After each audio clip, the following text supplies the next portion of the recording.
This is a special presentation of Tiger Sports on Alamo Sports and Talk 1230 and 101.9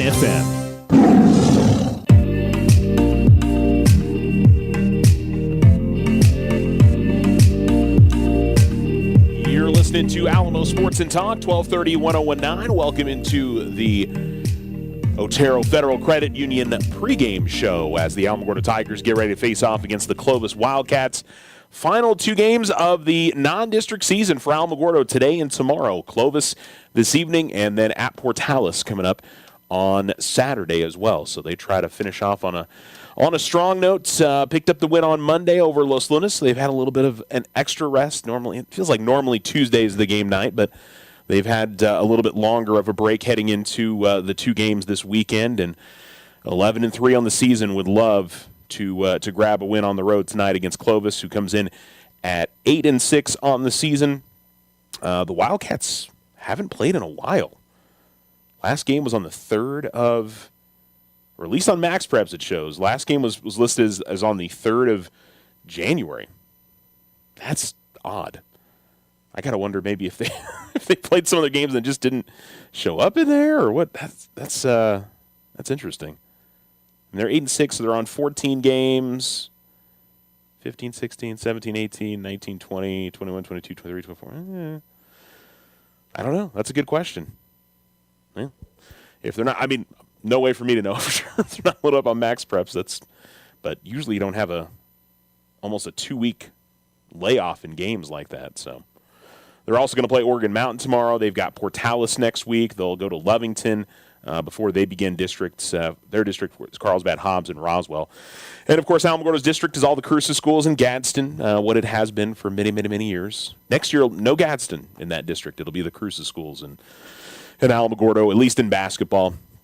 Football's always a different beast, but basketball, baseball, all those, that'll be the district setup next year. Soccer will be a little bit different than it was the past number of seasons. It's been a while since Alamo hasn't been in Gadsden's district. They will be in football, though. So, sure. Anyway, Tigers on Monday, had the lead. I felt like most of the game against Los Lunas and played pretty well overall. It was just one of those kind of grinded out sort of games. And, it was contentious. Alamo picked up 2 technicals, one on the bench, one on one of the players. The Los Lunas bench was pretty active the whole night on the officials, and yeah, it was just one of those games for some reason. And I try to think about that. Los Lunas, that's kind of been a little bit like that when they come down here. When Alamo goes up there, that matchup has, for whatever reason, has a little bit of extra. I don't want to call it spiciness to it or what exactly you want to say, but it does. I couldn't tell you why exactly that is, but it is. So, but that one's behind them. If they see Los Lunas again, it would be in the postseason. So, but these games coming up, especially tonight's game, they've already beaten Portales, but tonight's game against Clovis, because of Alamo's just outside the top 10 in the Max Preps rankings. Clovis is right on that bubble, 16, 17, 18 in there. It's a big game for both teams. So it's one of those that, Clovis at home, Alamo's had to make a long road trip. How everybody handles, all the circumstances, it'll be interesting to watch tonight. So hopefully we get a good basketball game, and, of course, we've got it for you here on Alamo Sports and Talk and all the ways you can listen to us online as well. But on the radio, 1230 AM, 101.9 FM, or on the Alamo Sports YouTube channel, alamosportsandtalk.com. You can also get us on your Alexa device, and if you have your phone or tablet, you can listen to us on the Exciter Media app as well. All right, we'll take a break. We'll come back. We'll continue along with the Otero Federal Credit Union pregame show. We'll take a look at what Clovis has done throughout their season. And much more coming up, including tip-off here in about 10 minutes. So stay right here with us. You're listening to Alamo Sports and Talk, 1230, 101.9. Looking to transform your home's exterior? Meet Rudy Ochoa. With years of experience in stucco, Rudy and his crew deliver quality craftsmanship and stunning, flawless finishes. 575-442-6745. We are the Veterans Health Administration, and our hands provide life-changing care to over 9 million veterans across more than 1,200 facilities nationwide. Join hands with us to make an impact in your community. Learn more at vacareers.va.gov. New year, new score, new you. Start 2026 with confidence because your credit score matters. At OFCU, we make it easy to check, improve, set goals, and take control of your financial future with Credit Score. Enroll online in the digital banking app or at oterofcu.org today and make this the year you shine. A better credit score means a better you. Other restrictions may apply. Federally insured by NCUA. Our success is our success. We belong to you. Ryan Richardson Motor Company wishes the Tigers an amazing winning season. May your efforts match your dreams. Buy, sell, or trade late model cars, trucks, and SUVs. Financing available. Stop by for a test drive and score an amazing deal with Ryan Richardson Motor Company. 318 South White Sands Boulevard or online at ryanrichardson.company. That's ryanrichardson.company. Is your loyalty to a big out-of-town bank or credit union costing you more than it should? When it comes to buying a home for your family, not all mortgage loans are the same. This is Deborah Romero, president of First National Bank. First National Bank is committed to showing you how you can save money by shopping for your next mortgage loan. Compare and save. We offer affordable mortgage options, including conventional, VA, FHA, first-time home buyers, or our home equity line of credit. Come visit with us today. Member FDIC, equal housing lender, all else subject to credit approval. The Winter Circle has been outfitting champions for over 50 years in Otero County. Established in 1970 by our Gigi and Big John. Let's show our school spirit. Whether you're a Tiger, Wildcat, Bear, or Chief, we can make t-shirts, sweatshirts, polos, and hats. And we do custom embroidery too. The Winter Circle does it all. Custom orders available for businesses, squadrons, and organizations like hats, polos, name tags, also trophies and awards. Winter Circle, 1201 10th Street. Go Tiger! See you at the game!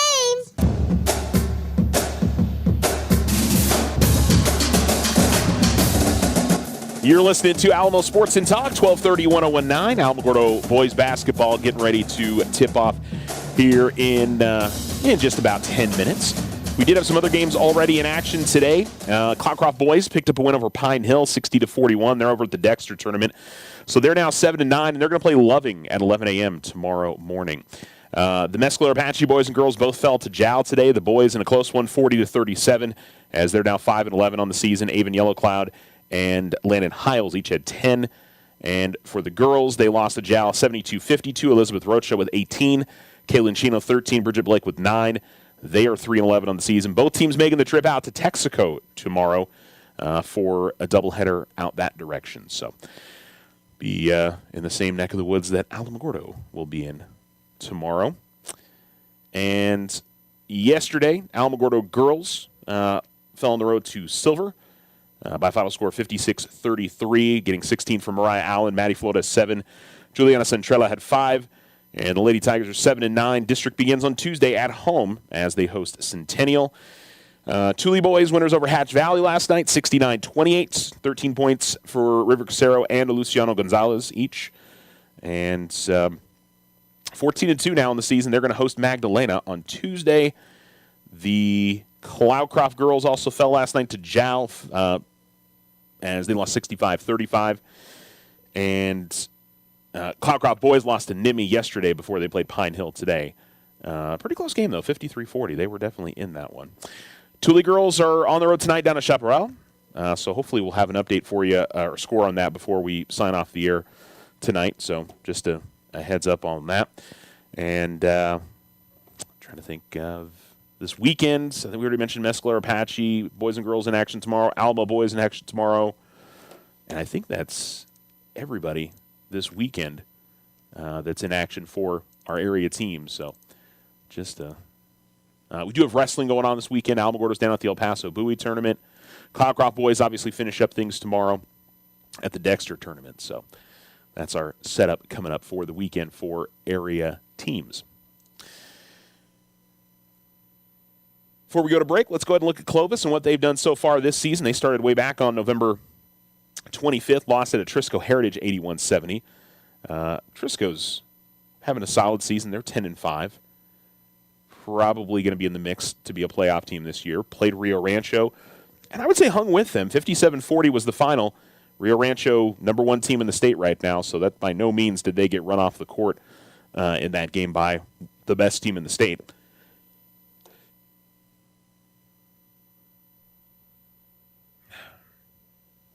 And then they beat Hereford, Texas, 50-37. They would lose to Cleveland, 80-45. Another really good team there. Topped Lovington, 83-49. Beat Piedra Vista, 39-33. They lost to Mayfield by 5, 57-52. Sandia lost by 20 to them. Sandia's solid this year. Again, probably maybe in the mix for a playoff team. They would beat Piedra Vista again, 51-38. Top Miyamura, 63-43. And then beat West Mesa 53-49. I think that was all at their home tournament, so they won their home tournament this year. They beat Caprock 52-37. I think it's Caprock, Texas, by the way. Yeah, from Amarillo. And then lost to Lubbock Cooper. They would beat Santa Fe in their most recent game of the season. And like I said, a couple weeks off for them. That's, like I said, a little unusual. But maybe just somebody canceled a game on them. Weather may have had an impact. Something happened to change things up for them. But 8-6 on the season, and they're obviously on the run here towards the end of the year or end of the non-district season, just like Alamogordo, and want to, help themselves out a little bit. They're ranked 18th right now. Alamo, as I said, is ranked 11. So for Clovis, this would be a win that they would certainly like to have. So it's definitely one of those that you look at that you feel like, all right, they really at home, want to grab a victory tonight against the Tigers, and knowing that it certainly would make a big difference for them when it comes to state playoff time and whether they make it or they don't. So, for Alamo, I don't know if it would definitely hurt their resume, I think is the way I would put it, and especially if you get down to the end of the season and it's you and Clovis maybe for whether it's a seed or who makes the playoffs kind of thing, and that could cause a little bit of problems if you're the Tigers. So that's one of those that you'll just have to deal with that when it comes to it. But if you can grab a win tonight, you can put that behind you, and it's a win over a 5A team as well. So that's definitely a positive if you're Alamogordo. Because when you look at Alamo's schedule, they've got a couple wins over Los Lunas, and I'm trying to remember how many other 5A wins they have this year. Roswell, and I think that's it. Everything else is 4A, so Deming, Espanola Valley, Lovington Academy, beat Cathedral Private School out of El Paso, Espanola Valley again, Portales, and Silver. Not that any of those are bad basketball teams, but I think it certainly helps when you got some wins over the teams in your classification. Definitely makes a little bit of a difference, I think, how you're feeling about your team heading into the postseason for sure. So something that will certainly be worth watching as we get ready to close it on the postseason, which is not that far off. We talked about it on the roundup a little bit yesterday of where everybody's sitting at the moment. Alamo boys should feel pretty good about where they are. Currently, this weekend could have a little bit of an impact on that. District's going to spell, whether Alamo's going to make the playoffs, whether they can compete for a district championship, whether they've got a chance to host a playoff game this year. I mean, there's a lot of things. They're in that kind of in that middle zone of. It could go really well, and they could be a top 8 seed. And if it goes poorly, they could miss the playoffs. It's not one of those that you feel super comfortable, or you're just trying to scrape and crawl to get in. There's a lot of scenarios that it could work out for the Alamo boys as we head into the final 6-7 weeks of the season here. So, it's control your own destiny. You've got 11, 12 games left on your schedule. Make the best of that while you can at the moment is probably the best way to look at it if you're the Tigers. So we'll see how they manage that as we get ready for tonight's tip-off as Alamogordo faces off against the Clovis Wildcats. as the warm-ups continue out on the floor. And we'll be ready for tonight's tip-off coming up here in about 5-10 minutes. So stay with us. You're listening to Alamo Sports and Talk, 1230, 1019. This is the Otero Federal Credit Union pregame show. Join the fantastic team at Ochoa Stucco. Full-time positions, on-the-job training, and competitive pay. Start a career in construction. Message Ochoa Stucco on Facebook or call 575-442-6745 to schedule an interview. Join Stand Up to Cancer and Jazz Pharmaceuticals to raise awareness of small cell lung cancer and accelerate the pace of research. Ask your healthcare provider about screening options that might be right for you or a loved one. Visit standuptocancer.org/lung to learn more. New year, new score, new you. Start 2026 with confidence because your credit score matters. At OFCU, we make it easy to check, improve, set goals, and take control of your financial future with Credit Score. Enroll online in the digital banking app or at OteroFCU.org today and make this the year you shine. A better credit score means a better you. Other restrictions may apply. Federally insured by NCUA. Our success is our success. We belong to you. Ryan Richardson Motor Company wishes the Tigers an amazing winning season. May your efforts match your dreams. Buy, sell, or trade late model cars, trucks, and SUVs. Financing available.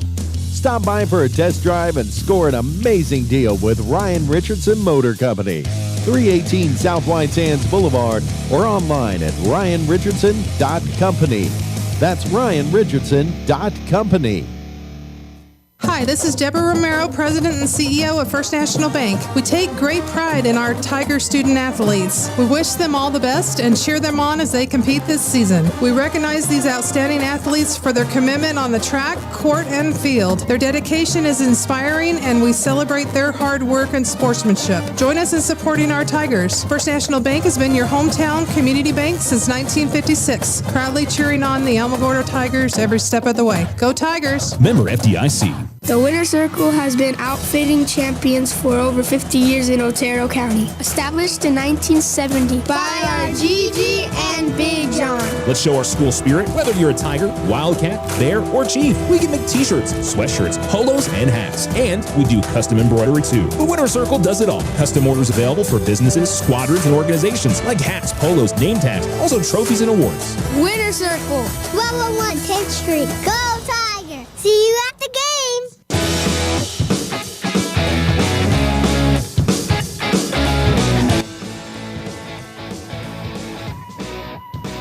You're listening to Alamo Sports and Talk, 1230, 1019. Welcome back into the Otero Federal Credit Union pregame show as we've got about 5 minutes to go before we get to tonight's tip-off. And the Tigers warming up on the, I guess you say, the right side of the floor. And the Clovis Wildcats over to the left. Broadcast position, just like in Carlsbad, is on the end of the court, so along the baseline. So I always do my best to try to not mess that up. Sometimes it's a little bit easier at the sideline to not get the directions and stuff wrong, so we'll do our best with that for you all. So the Tigers again come in at 11-3. The Wildcats into tonight's matchup at 8-6 on the season. And so we got one other game going on tonight, Tularosa girls down at Chaparral.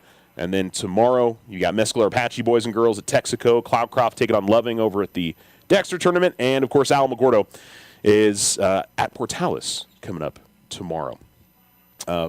Wonderful facility they've got here at Clovis. The Rock is what they call it. But a very, very nice gym and good atmosphere whenever we've had a chance to be over. It's been a little while since Alamo. Well, no, I take that back. They played a single game a couple years ago. But for a few years there, Alamo was coming over to Clovis and to do their tournament. I think they did it, I feel like there was 2 years in a row, maybe 2 or 3 years in a row. Because I know I was there for 2 or 3 years in a row, I think. So, or was it just the 1 year? I don't remember. I don't know how often I say this, but it feels like I say it a lot, that it all just sort of blends together at the end of the day. I don't, I feel like I should remember that stuff off the top of my head, but not quite as much. So the Tigers continue their warm-ups as we get a little bit closer to tonight's tip-off. Alamogordo against Clovis. And I was talking just a little bit about, postseason and how, the teams are feeling about their chances. Alamo's sitting in a good spot. Alamo girls, they're going to need a strong district in order to feel good about their hopes for the postseason. And Tularosa boys, seeding is really what it's going to be about for them. Can they get a top 4 seed? Which, the top 4 seed doesn't mean quite as much as it does, say, in football when you get a first-round bye.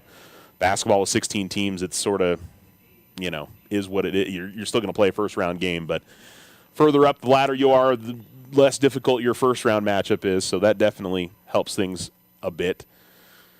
Thule girls, same deal that, district's obviously going to mean a lot to them on whether they make the postseason. Right now, I think they're in the top 16 on max preps, but, they're going to need a strong run here down the stretch for themselves to feel good about their hopes for the postseason. And I think for the Cloudcroft boys and girls, Mescalero Apache boys and girls, they're kind of in the boat of maybe needing to win their district championship to get in. The Mescalero Apache boys are probably in the best position of those 4 teams, that maybe if they have a really good district, they might be fine. But I want to say, I can't remember if it's the girls or the boys district. I think it's the boys. Mesilla Valley Christian's in a good spot.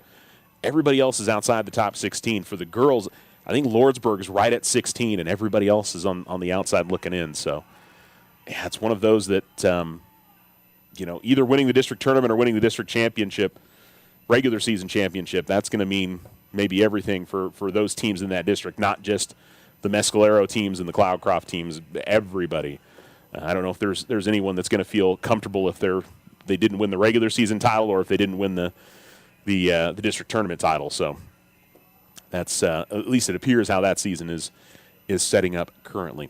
Alamogordo is headed back over to their bench, and Clovis is they left the floor. I imagine they'll be returning for the starting lineups here in just a little while as the crowd continues to filter in here at Clovis High School and the Rock courts with hardwood in the outside the perimeter, in the lane, and then purple between the 3-point line and the lane lines, and purple on the sidelines, as you would expect, obviously, with being as we've been called many times, this has been called many times, the purple place. I think that more is to the football stadium, but I think it works for basketball as well, without a doubt. So, warm-up clock is just about finished, so I'm sure they're getting into national anthem and starting lineup. So we'll take one final break. Thanks for listening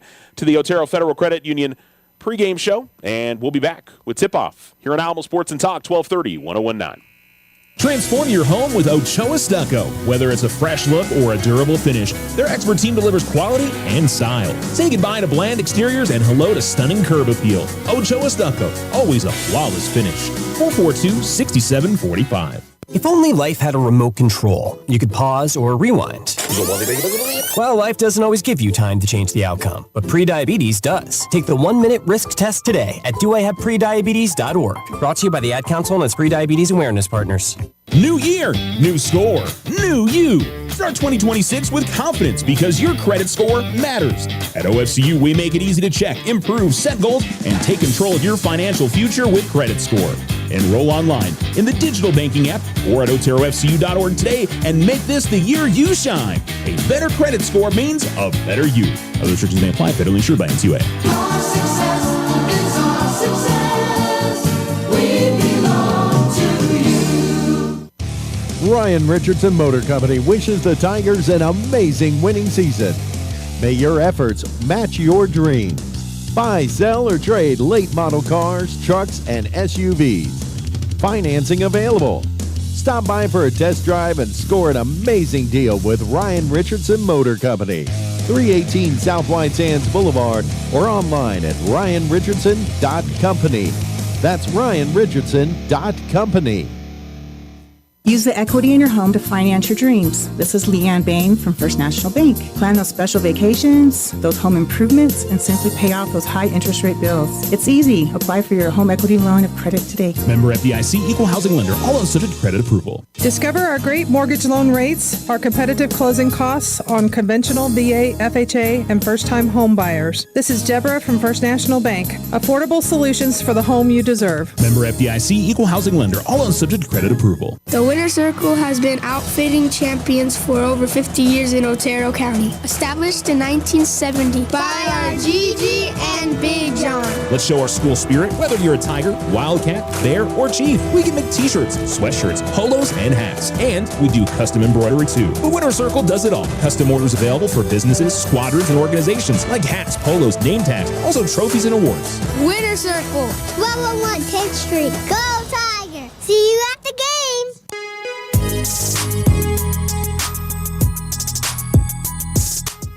You're listening to Alamo Sports and Talk, 1230-1019, as the Alamogordo Tigers reserves getting announced currently. Jacob Ochoa and others, Andrew Herrera.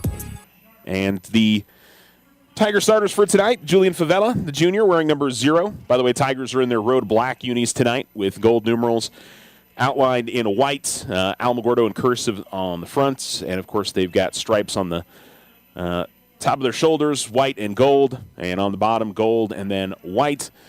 Meanwhile, for Clovis, they're in their all-white home uniforms with purple numerals and lettering, and Clovis across the front of their uniforms. So it's Julian Favela, it's Will Bynum, Jaden Hernandez, Ethan Grinder, and Aaron Herrera, your starters tonight. So Bynum, a sophomore, wearing number 1. Hernandez, a sophomore, wearing number 3. Junior for Herrera, he's wearing number 10. And the senior Grinder wearing number 33. As the Clovis reserves get announced, and we'll run out and shake hands with Coach Bowman at midcourt as their fans get on their feet and support their group. Yeah, it's a pretty good crowd tonight. It looks like the good portion of the lower bowl, if you want to call it that, is full. On the behind the scorers table, on the upper half, not particularly full, but it's a big gym, so lots of room, obviously, as the players are tossing out some balls. Kaiden Everett's the starter, 5'9" junior for the Wildcats. And also number 35, Mike Clinton, 6'5" junior. And I'll get you the rest here in just a second. Number 11, Luke Carpenter, a 6'2" senior. Number 24, Johnny Molina, a 6'2" senior. And the rest of the players making their way out on the floor. Looks like Jaden Tapia, number 20, a 5'11" senior. So in the first half, let's see how we'll say Alamogordo left to right and Clovis right to left. As Grinder will take the center tip, it's controlled by Clovis. And we are underway here at the Rock as Clovis will bring it into the front court. Ball to the left wing. And now to the top of the key where mishandle of the pass, and Alamogordo gets the steal. Grinder to Herrera, right corner. It's Jaden Hernandez. Hernandez with a move to his left, takes a two-pointer from about 16 feet out. It's no good. And then Clovis trying to push it up the floor. Ball was deflected, but tracked down in the corner by a Wildcat. And then Bynum comes away with a steal in the corner. Bynum gives to Grinder, and then Favela, as Julian will bring in the front court for Alamogordo. Dribbles to the top of the key. Finds Bynum left corner. He'll fire up a triple. That's no good. Rebound is grabbed by Tapia, but taken away by Herrera. Herrera's going to give it to Grinder inside. He can't get the right hook shot to go. And the rebound this time by Clovis. They'll push up the floor to the top of the key over to the left corner. Tapia will fire up a corner three. That's no good. Rebound out of bounds. And they'll say last off of Alamogordo. Him and Grinder were battling out for it in the low block on the left side. 7:03 to go first quarter, no score. And baseline left inbounds as Everett will put it in, and Everett got it in to Clinton, but shot's no good. Alamogordo the other way off the rebound, working left of the lane. Jaden Hernandez able to draw through some contact, get the shot to go, and Alamogordo takes a 2-0 lead. Alamo will put some pressure in the backcourt now. Everett has the basketball, and he gives it up the near sideline with it, Carpenter, and eventually they find Clinton underneath the basket. Grinder comes away with a block and is going to be called for the foul. And so Clinton will go to the line to shoot 2. 6:39 to go first quarter. 2-0 Alamogordo on the Richardson Motor scoreboard. And the 6'5 junior will fire up lefty and front rim, back rim, and off. Again, your starters for the Tigers: Bynum, Favela, Hernandez, Grinder, and Herrera. As we wait the second, and that one goes in. So Clovis on the board. It's 2-1. About 6.5 minutes to go in the first quarter. Bynum will bring it across midcourt for Alamogordo as he gives it up to Grinder at the top of the key. Ethan will ball fake and drive, get into the lane, and lose the handle of the basketball. Clovis steals it away. Long pass, pushing into the front court, going up on the reverse, unable to get the shot to go was Molina. Alamogordo gets the rebound. Bynum weaving in and out of traffic. Finds Favela coming on late, top of the key. He'll fire up a 3, front of the rim, no good. Rebound on the floor. Grinder on his seat is able to get to it. We've got a tie-up. Alamogordo will have the possession as they lost the opening tip. And it'll be an inbounds for Herrera. And I guess they're going to say the inbounds will be at the baseline, not the sideline. And it'll still be Aaron to put it in for Alamogordo. He waits to get it in, eventually finds Grinder on a no-look pass. Grinder able to put it up and in, and I believe they count the bucket. They did. So Ethan Grinder, that was well done by Herrera. He's looking towards the near sideline for the pass, and obviously out of the corner of his eye, he saw Ethan got into good position, gives him the ball, and a chance at a three-point play for the Tiger senior. Ethan will miss back rim. Rebound pulled in by Carpenter, and he'll give it off quickly to Everett. In the backcourt, Tigers get a steal. Hernandez finds Favela. Favela gets fouled hard as he tried to put up the shot. It'll be no good, but he'll go to the free throw line to shoot 2. So Almo's defense comes away with a turn of possession, and now we'll try to cash in on it here as Favela goes to the line. Tigers 0 of 1 so far, and now 0 of 2 as Julian misses on the first.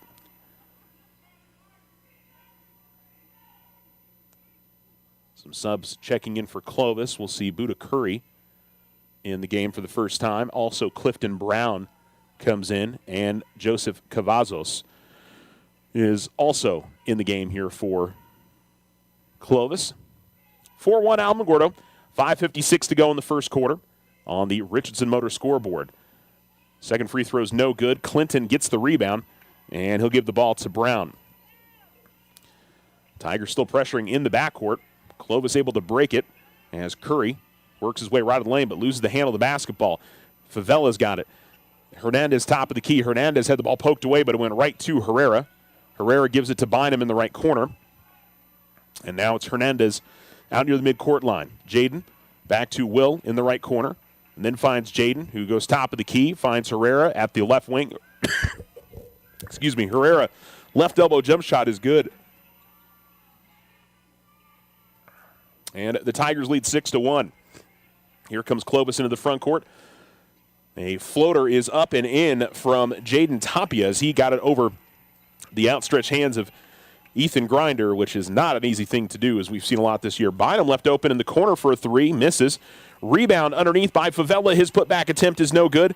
And Clovis has the rebound, and we've got a whistle and timeout.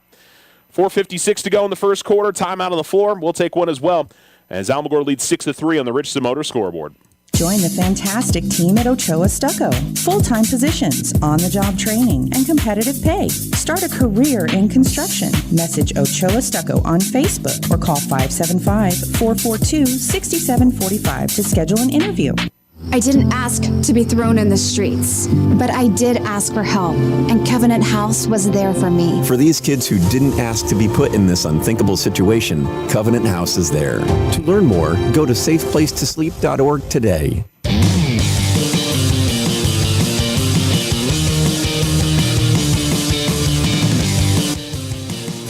Clovis basketball out of the timeout. 4:56 to go, first quarter on the Richardson Motor scoreboard. Tigers 6, Wildcats 3. And Tigers again running full court pressure, and they get the steal. Bynum to Hernandez. Hernandez spin move to the basket. Couldn't finish. Favela with a follow opportunity. That's no good. He's going to track the ball down near midcourt, and he gives it to Bynum. Bynum attacking the basket. High off the glass. Shot is no good. We've got a whistle, and Will's going to draw the foul, and a chance to score from the stripe now. Alamo's defense has been pretty suffocating here against Clovis early on. I would say that they might be a little disappointed that they haven't, taken advantage more here early. As Will's going to miss front end on the first, I'd say the big thing, 0 of 4 at the line here in the first quarter. 13 foul, by the way, on Clovis. First foul called on Joseph Cavazos.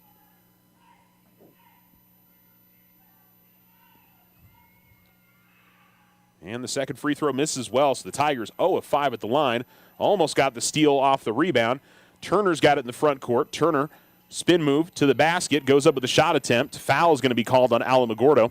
And more free throws now for Clovis as they are 0 of 1 at the line. Clinton going back to the line. And Ethan Grinder's going to pick up his second personal there.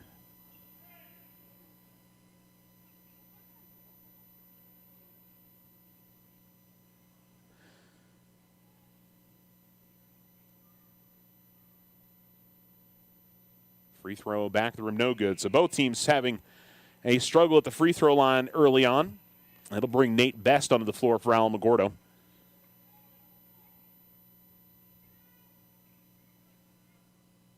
Alamo's rotation has been changed a little bit because I don't think they've had Bryson Bloom. He was in street clothes the other night.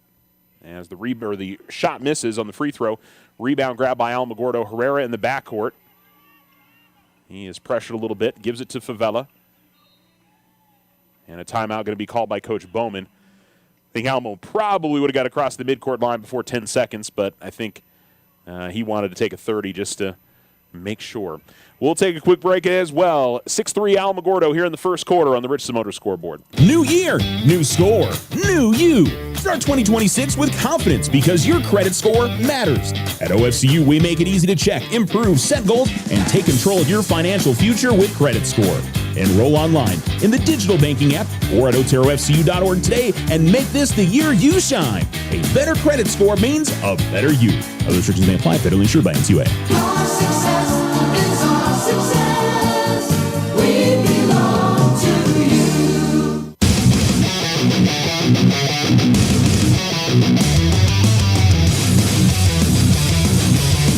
Welcome back. The Tigers lead 6-3, 4:23 to go. First quarter on the Richardson Motor scoreboard out of the Alamogordo timeout.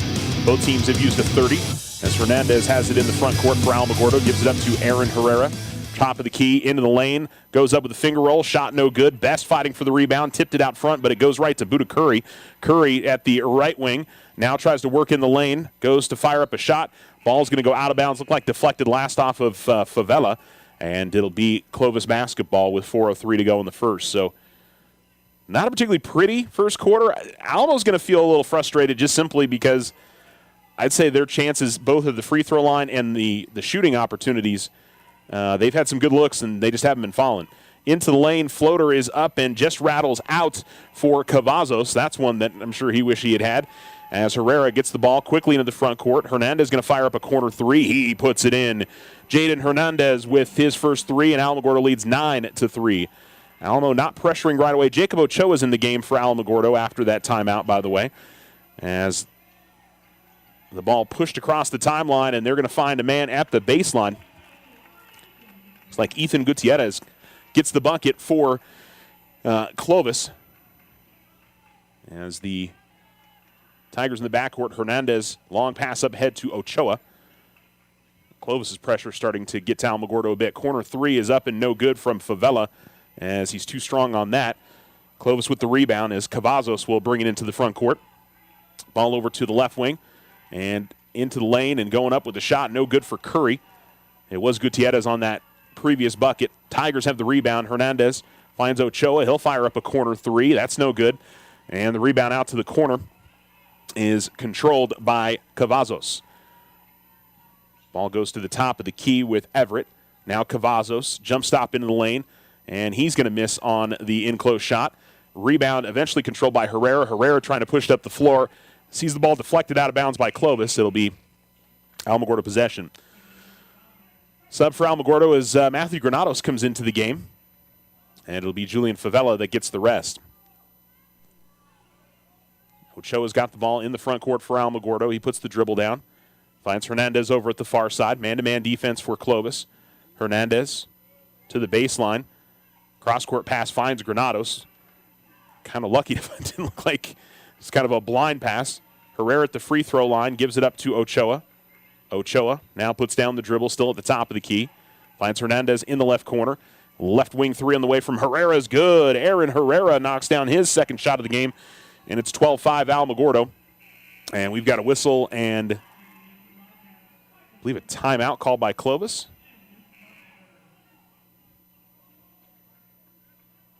No. Oh, something happened on the inbounds there. I didn't exactly see what happened. Yeah, so Clovis turned, or there was a foul away from after the made shot, and so Alamogordo gets the possession back. Inbounds to Best. Nice pass from Hernandez. Alamogordo's done a really good job on the inbounds. Almost steals away the inbounds again. But Best on the lay-in, and Alamogordo's up 14-5. 2:04 to go here in quarter number one as the Tigers try to distance themselves a little bit from the Wildcats. And inbounds to Cavazos. He'll give it back to Kaiden Everett. Cavazos left wing extended. Everett out the top of the key. Ball goes to the right wing to Curry. And now it works around to the near corner. Kaisen Ulabari will go inside Clinton on his first shot. No good. He tried to just volleyball tip it right back in. Hernandez gets the rebound. He got a pass all the way up to Ochoa, but he was in between two Clovis players, and it's taken away, so Clovis gets the ball back. Top of the key, they go to Clinton at the free throw line. Clinton is double-teamed. Then they go to the left wing. Three on the way is no good. Herrera grabs the rebound, and he'll give it to Hernandez. Hernandez quickly up to Granados. Granados tried to get a pass to the near corner to Ochoa, but the pass is too tall, and it's turned back over to Clovis with 1:22 to go in the first quarter. Alamogordo leads 14-5.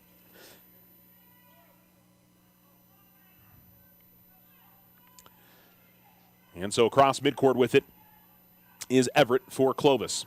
They go right to left here in the first half. Alamogordo left to right. As Everett will hand the ball off and give it to Cavazos. Cavazos dribbles there, guarded by Herrera. Cavazos top of the key, looking to drive right of the lane. Works his way all the way to the basket, and he's going to draw the foul. The bucket's good. And it'll be a three-point play opportunity. Diego Ortega picks up the foul for Alamogordo. Ortega checked in on that last whistle. And that's the one thing I think with Bryson being out is Diego has been getting a little bit more playing time for Alamogordo. And he definitely provides some size underneath for Alamogordo as the free throw is good. And Alamo will bring it to the front court down by 6 with 55 seconds remaining here in the first. As the ball goes to Granados top of the key. Left wing, it's Hernandez. Jaden gets a screen from Diego, gets to the free throw line, pops a jump shot, and hits. Jaden Hernandez with 7 here in the first quarter. Alamogordo leads by 8, 16-8. They quickly go inside, then right back outside as they work on this Tiger zone. Right corner three on the way is too strong, but goes right to a Clovis player.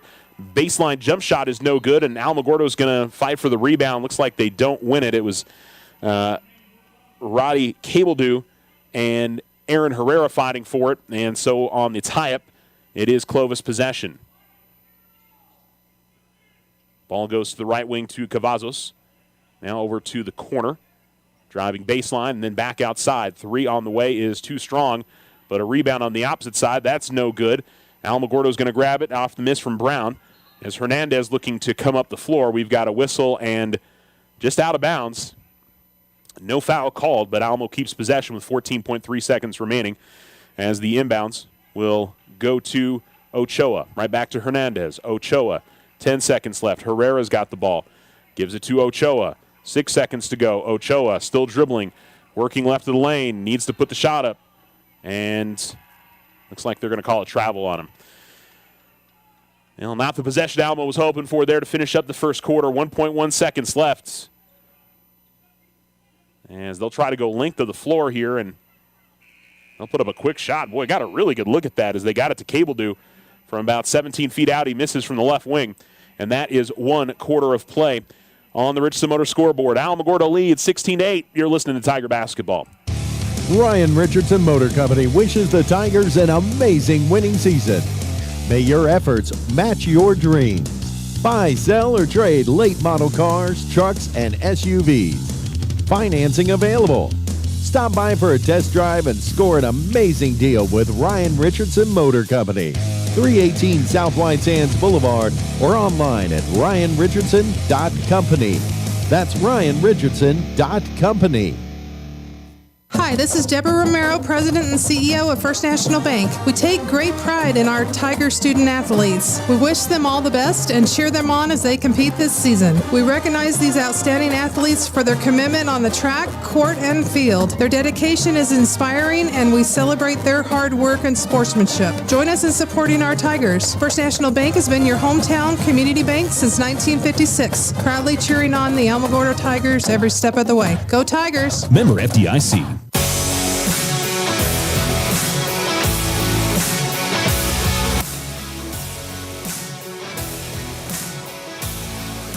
You're listening to Alamo Sports and Talk, 1230-1019, as the Alamogordo Tigers are in front 16-8. And we'll begin the second quarter of the basketball as we'll bind him into the front court. He'll give it to the left wing to Granados. And, just as I was talking about Bryson Bloom, there he is in the game. So he just missed the one game on Monday. He's good to go now. That's my bad. Driving right in the lane, going all the way to the bucket, and then just sort of throwing up a pass to the middle of the lane. We've got a whistle and a foul. And they're going to call a foul on Alamogordo and say that the Clovis player was in the act of shooting? What? Okay, so to the line goes number 10, Kaisen Ulabari. He will miss on the first. It was a scramble for a basketball and just a lot of bodies. It didn't seem like there was much there. Bloom gets called for the foul. It is Bloom, Bynum, Andrew Herrera, Aaron Herrera on the floor. Second one misses, and Alamogordo's got the rebound. Bynum will push it into the front court. Bynum works all the way into the lane, gets to the basket, and finishes. First bucket of the night for Will Bynum as he goes length of the floor. Ball goes right to midcourt. Ulabari loses the handle on it. Now it's a tie-up at mid-floor. And Coach Bowman, I don't know what he was looking for there. It looked like a tie-up, but maybe he thought that player was getting fouled. Jaden Hernandez is going to come back into the game as Aaron Herrera gets a rest.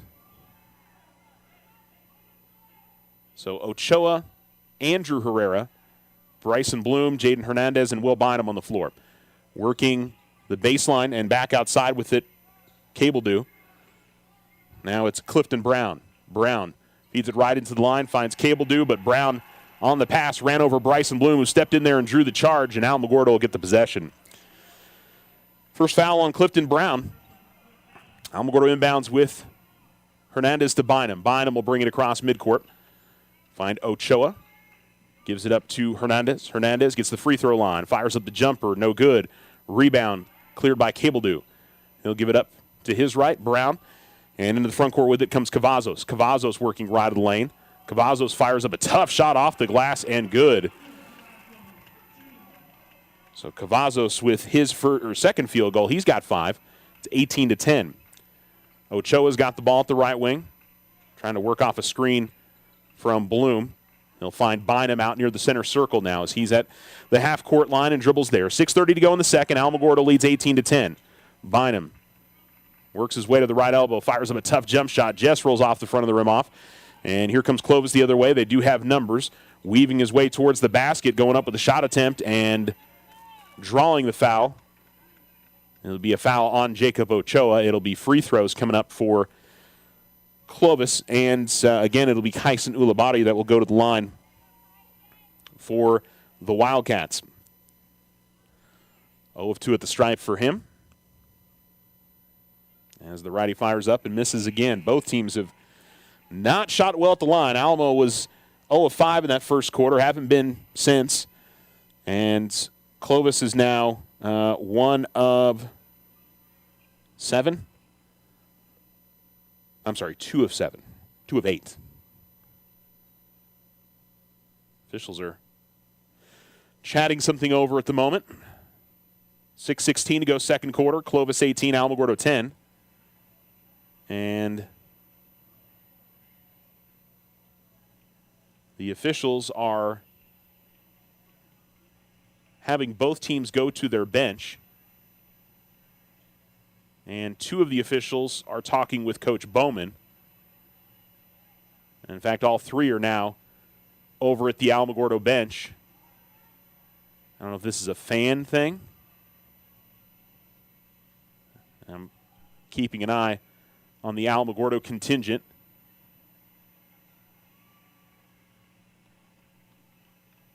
And are they clearing the entire Alamogordo contingent? What is this?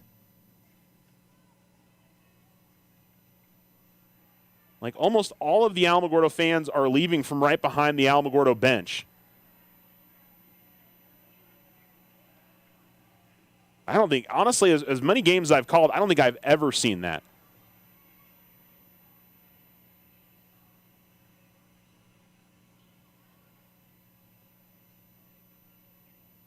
So they are all, I don't know if they're leaving the arena or if they are just going to a different spot in the arena.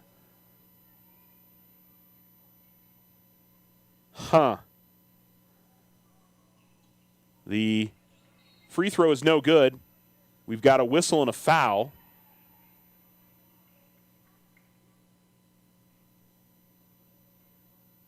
And they called a foul on the rebound. Looks like the Alamogordo fans are moving to the upper level.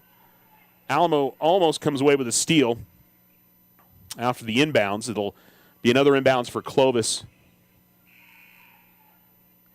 It says general admission.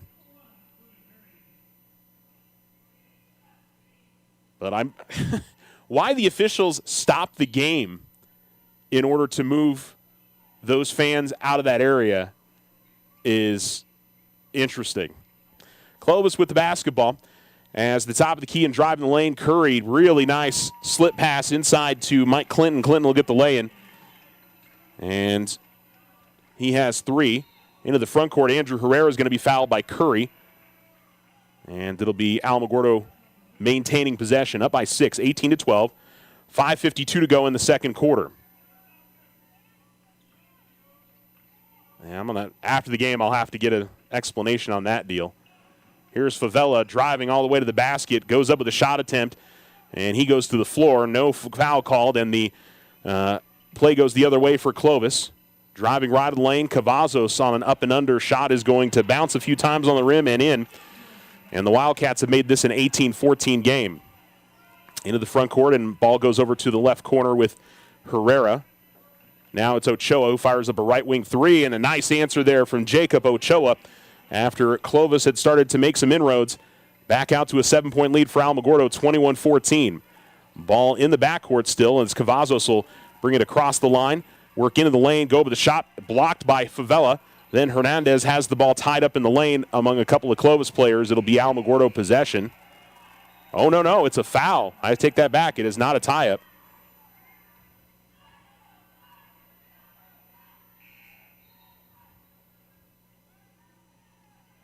Yeah, I'll have to figure out what that whole deal was about with the Alamo fan contingent. And honestly, I don't know if it's all of them because it looks like there's still some Alamo fans behind the bench, so I have no idea. Hernandez at the right wing with 4:57 to go in the second. Alamogordo leads 21-14 on the Richardson Motor scoreboard. Here's Hernandez at the baseline. Cross-court pass finds Andrew Herrera open for a corner three. No good. Rebound is going to be grabbed by Brown. He'll give it up to Cavazos. Actually, that is Everett. Everett pushes it up ahead. Brown looks to drive baseline. I'm sorry, Curry drives baseline. And Curry, I believe, is going to get called for a travel. And it'll be Alamogordo getting the possession back. 4:38 to go, second quarter, as Favela will inbound to Hernandez. Jaden will bring it across midcourt. Tigers lead by 7. Jaden will work it over to the right corner, then finds Favela top of the key. He'll fire up a three. It's back of the rim, no good. Rebound is secured by Curry. Curry outlets it up ahead, and the Wildcats break on the press and get it to Clinton. He gets the easy lay-in. Or I should say break on the press. They get on the open break, and it's a 5-point game, 21-16, as Bynum will get it in the front court. Andrew Herrera out at the far sideline, getting a screen from Nate Best. Andrew Herrera works in the lane, finds a man at the baseline. That is Favela. Favela is going to travel, and it'll be back over to Clovis.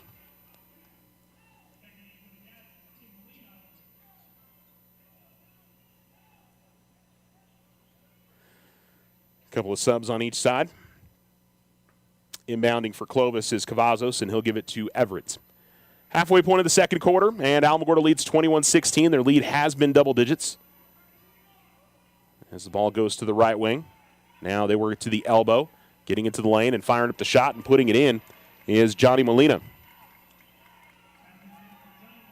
21-18 your score as Hernandez has got the ball at the right wing. Hernandez now looking to attack, goes out to the corner. Andrew Herrera works baseline, tried to fit a pass along the baseline to Best, but as it was taken away by Cavazos, he must have either stepped on the lane or dribbled it on the lane or on the line on the baseline, and Alamogordo will keep possession. Aaron Herrera back into the game. Joins Bynum, Hernandez, Best, and Andrew Herrera. Andrew will get it right in to Best. His shot is no good. That was another really nice inbounds play from Alamogordo. Then coming back the other way and going up with the shot attempt was Molina. Herrera is going to get called for the foul. Shot no good, and 2 free throws coming up for Clovis.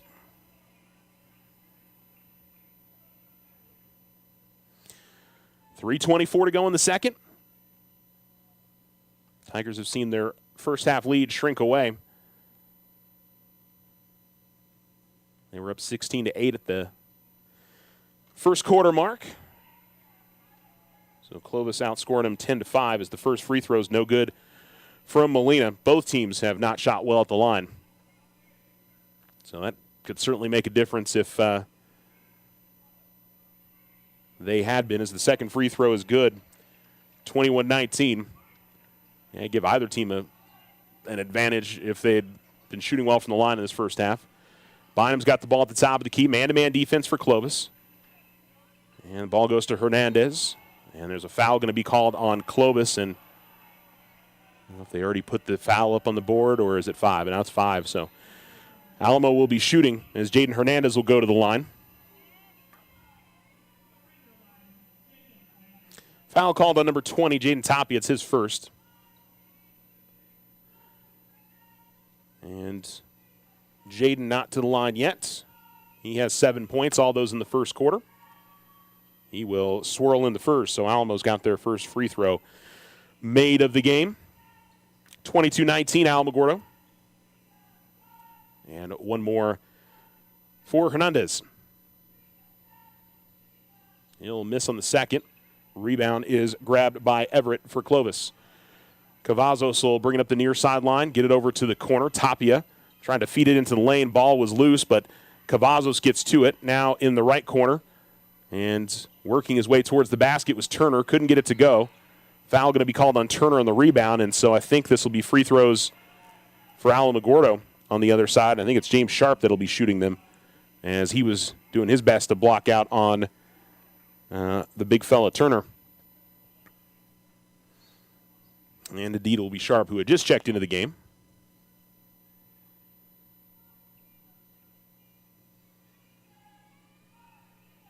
Sharp is going to miss on the first.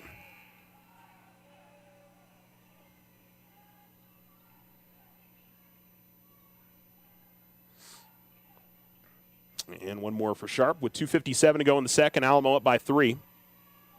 James makes on the second. Tigers up by 4. 2:55 to go in the first half. Ooh, and a travel as Everett was coming across midcourt and drug his pivot foot. He was going to pass the ball, but late decided to hang on to it, and he might have held his pivot foot there. It just looked awkward as the ball goes to the left elbow. Herrera gets to it, and Herrera in the lane goes up with a shot. He crashes to the floor. No whistle, and Clovis gets the rebound and pushes the other way. And driving right down the lane, going up with the layup. It's good for Cavazos. And it's a 2-point game, 23-21. Bynum with the ball in the right corner, working to the baseline. Back outside, Sharp. Gives it to Hernandez. Hernandez, free throw line jump shot is up and good. Tigers answer right back. 10 points now for Jaden Hernandez in the first half, 25-21, 2:15 to go in the second. Cavazos will bring it across the timeline. Gives it left wing to Everett. Everett from the left elbow fires up a jump shot. And, yeah, they called the foul. I was going to say, Coach Bowman was irritated because I tell you what, Turner came in and it was a 2-hand push to, I'm not sure who it was underneath the basket. Oh, it was Julian. But one of those that, you could be in the farthest seat in the arena and you would have seen it. So it was a delayed call, so Coach Bowman was a little boisterous, understandably so. Julian will rattle out the first free throw, though. He's 0 of 3 at the line.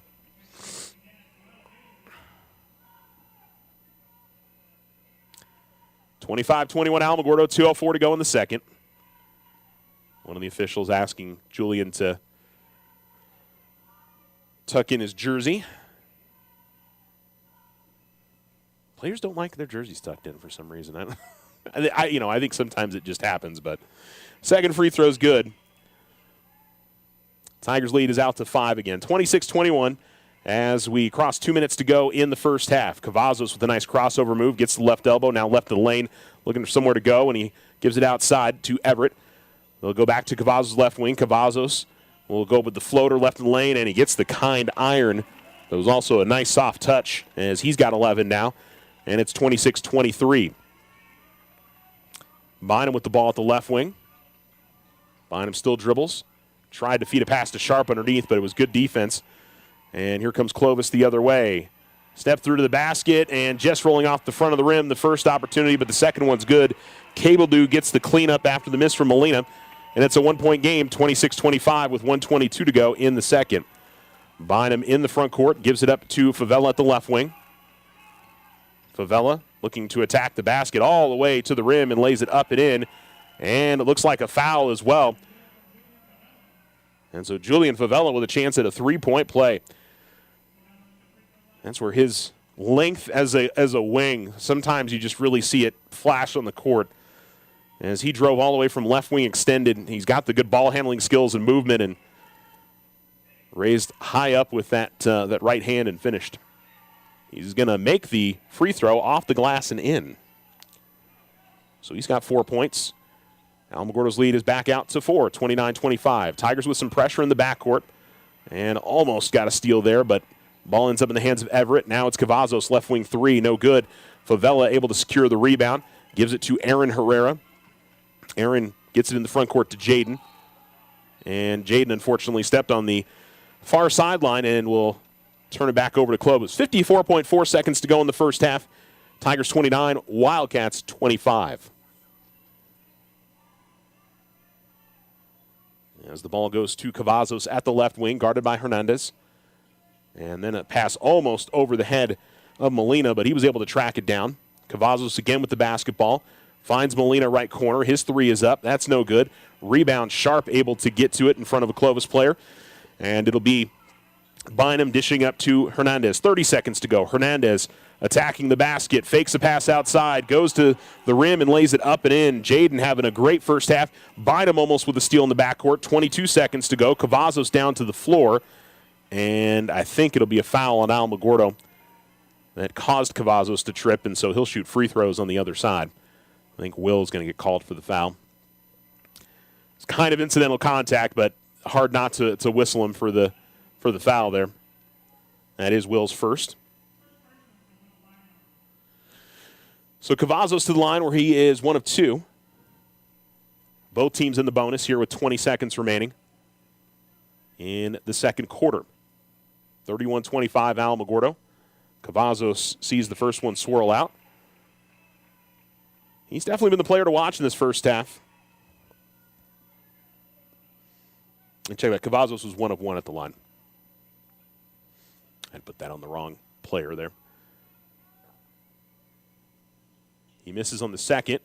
Rebound. Hernandez was able to tip it away from a Clovis player. He'll push it in the front court. Bynum, left corner 3. That's no good. Rebound is grabbed by Cabledew. 10 seconds to go. As Clovis will have time for a final shot here at the half. Cavazos will give it to Everett. Everett going to fire up a left wing 3. That's no good.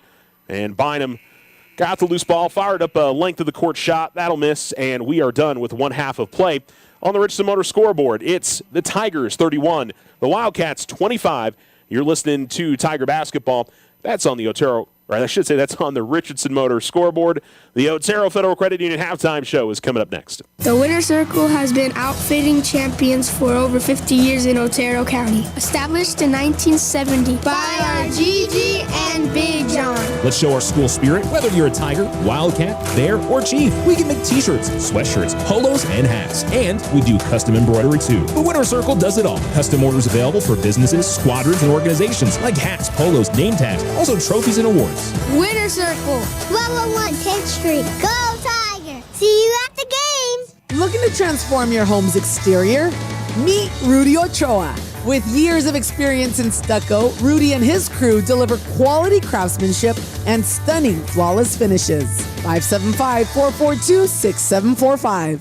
We are the Veterans Health Administration, and our hands provide life-changing care to over 9 million veterans across more than 1,200 facilities nationwide. Join hands with us to make an impact in your community. Learn more at vacareers.va.gov.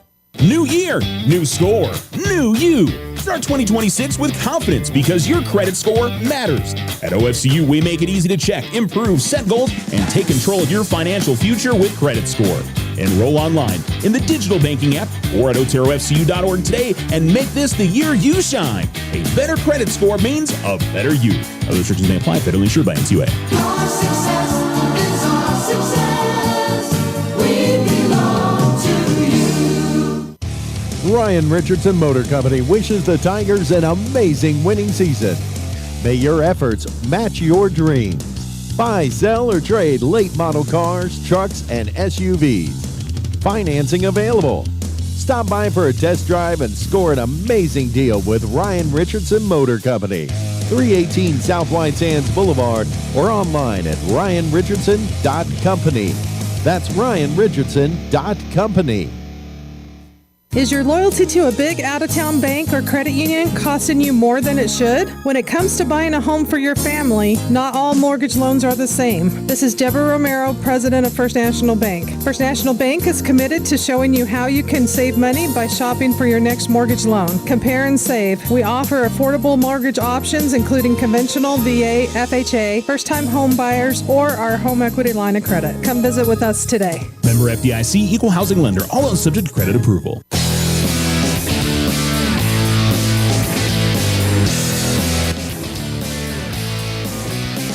You're listening to Alamo Sports and Talk, 1230-1019. Alamogordo boys basketball in front, 31-25. We're at halftime. And your stats for the first half of play. Jaden Hernandez pacing the Tigers. He had 12 points in that first half. And Julian Favela with 4, 3 for Jacob Ochoa, 2 for Will Bynum, 2 for Nate Best, 5 points for Aaron Herrera, 1 point for James Sharp, and 2 points for Ethan Grinder. Ethan had foul trouble in that first half. Tigers, I thought Nate and Diego and Bryson did a good job. Yeah, I was looking on the bench, and unfortunately I didn't see Bryson. And I knew he didn't play on Monday, so glad that he's back out there. He definitely helps in the rotation for Alamogordo. Joseph Cavazos has been the main guy for Clovis tonight, and I don't think he started the game. It was kind of interesting. Usually, somebody coming off the bench. Not necessarily that player for you, but he's got 11. 5 points for Mike Clinton, 3 points for Johnny Molina, 2 points for Roddy Cabledew, 2 points for Ethan Gutierrez, Jaden Tapia, and that's it for Clovis. But I'd say for Clovis, they should feel pretty good about where they were going into halftime. Alamo should feel okay. They had a lead out to 10. I think the lead dropped all the way to 1, and Alamogordo worked it back out a little bit. But for Clovis, I mean, that first half, it was dangerously close to kind of getting away from them at times, and Alamo wasn't able to maintain that. But, I mean, the lead didn't get much more than 10 in terms of double digits, so it was definitely a back and forth first half. I'd say for Alamo, defensive rebounding, they're definitely giving up a number of extra chance opportunities. For Clovis, that's something that they'll definitely want to get cleaned up going into the second half. Clovis, for them, turnovers certainly causing some challenges for them, but kind of a wide open pace. And Clovis got good ball movement. Alamo at times has maybe gotten a little stagnant when they get into the half court, but overall have been pretty good. So. And then the other thing I talked about in the first half is so weird. Alamo had most of their fans behind their bench, and the officials stopped the game and told them they needed to move. And it looks like, I mean, they are in the upper half of the gym now. So I don't know. Like I said, that's when I'll have to ask what exactly happened there. But for them to stop the game is unusual. And if they wanted, I mean, here's the deal. It's not like you can't yell from the upper deck. If it was them being too loud to the officials, usually that gets you tossed out of the gym completely. You don't get to stay. So I don't think that was it. So I couldn't tell you. Anyhow, we're at halftime, and it's 31 for Alamogordo, 25 for Clovis on the Richardson Motor scoreboard. This is the Otero Federal Credit Union halftime show, and we will be back after this. The Winter Circle has been outfitting champions for over 50 years in Otero County. Established in 1970 by our Gigi and Big John. Let's show our school spirit, whether you're a Tiger, Wildcat, Bear, or Chief. We can make t-shirts, sweatshirts, polos, and hats. And we do custom embroidery too. The Winter Circle does it all. Custom orders available for businesses, squadrons, and organizations like hats, polos, name tags, also trophies and awards. Winter Circle, 1201 10th Street. Go Tiger! See you at the game!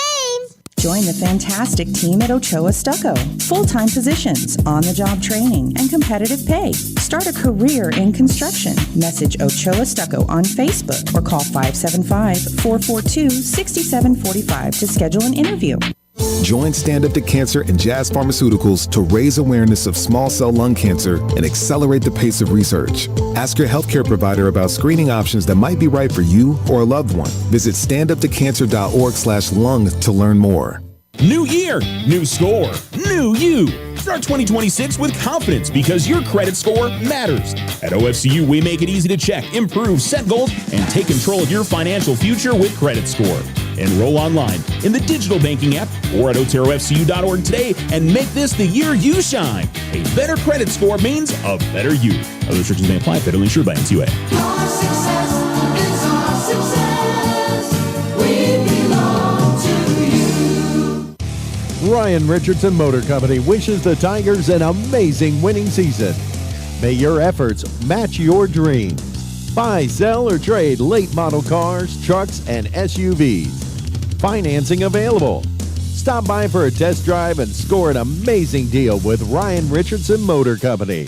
318 South White Sands Boulevard or online at ryanrichardson.company. That's ryanrichardson.company. Hi, this is Deborah Romero, President and CEO of First National Bank. We take great pride in our Tiger student athletes. We wish them all the best and cheer them on as they compete this season. We recognize these outstanding athletes for their commitment on the track, court, and field. Their dedication is inspiring, and we celebrate their hard work and sportsmanship. Join us in supporting our Tigers. First National Bank has been your hometown community bank since 1956, proudly cheering on the Alamogordo Tigers every step of the way. Go Tigers! Member FDIC.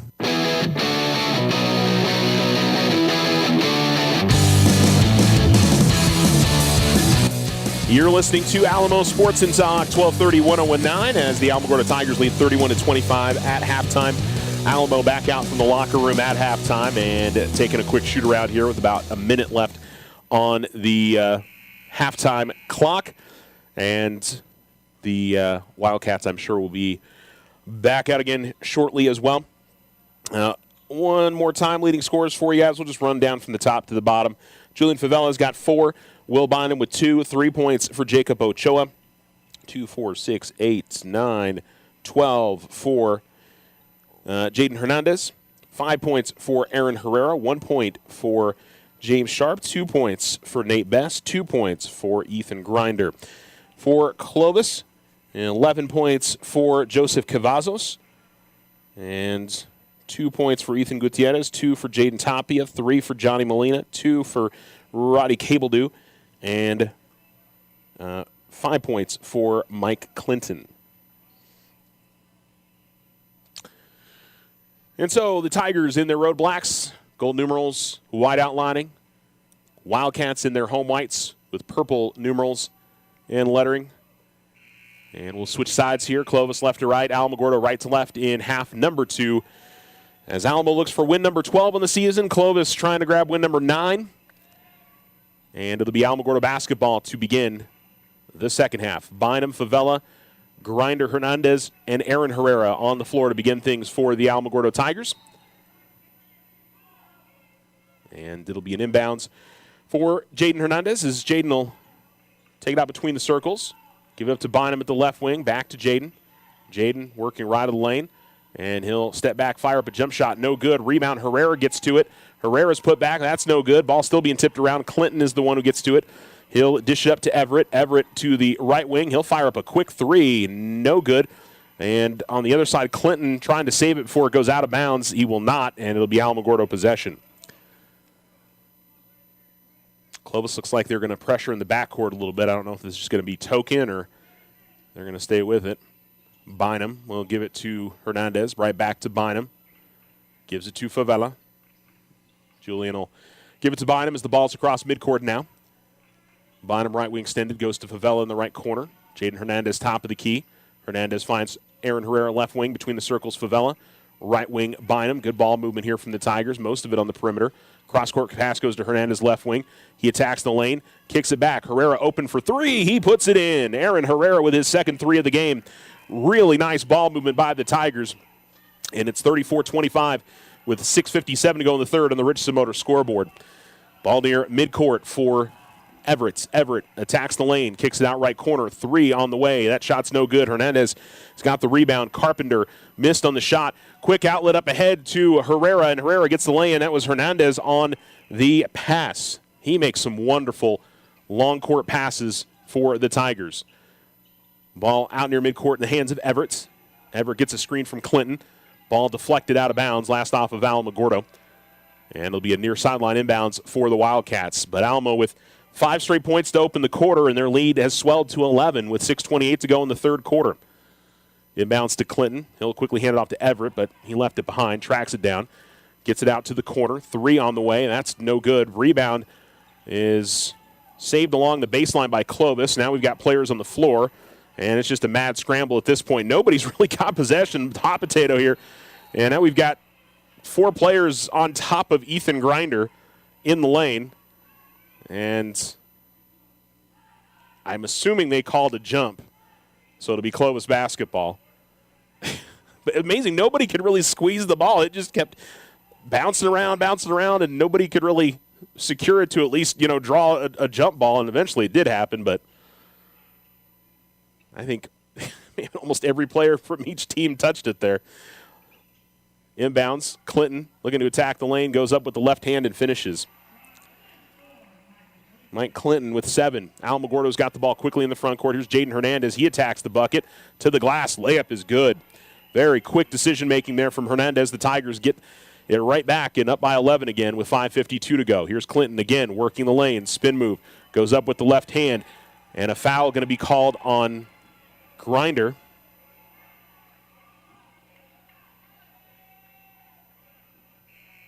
No, maybe not. I'm sorry, they called the foul on Clinton. He picked up his 4th. Huh. Boy, I got to say, I really didn't see exactly what he did there to draw the foul. That's interesting.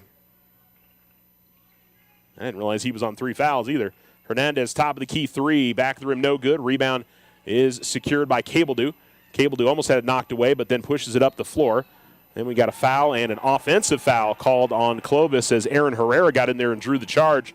Got into good position right at about midcourt.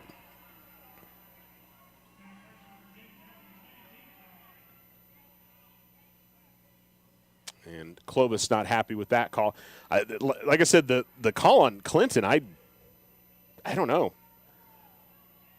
I didn't see anything. I honestly thought that unless he pushed off on Ethan, but here's Herrera getting to the left elbow. Herrera spin move, working left of the lane.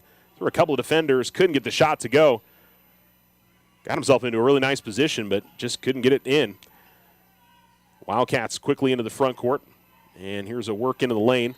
And that's going to be a foul on Grinder as he caught Cabledew in the head. His shot is good and a chance at a three-point play for Robbie Cabledew.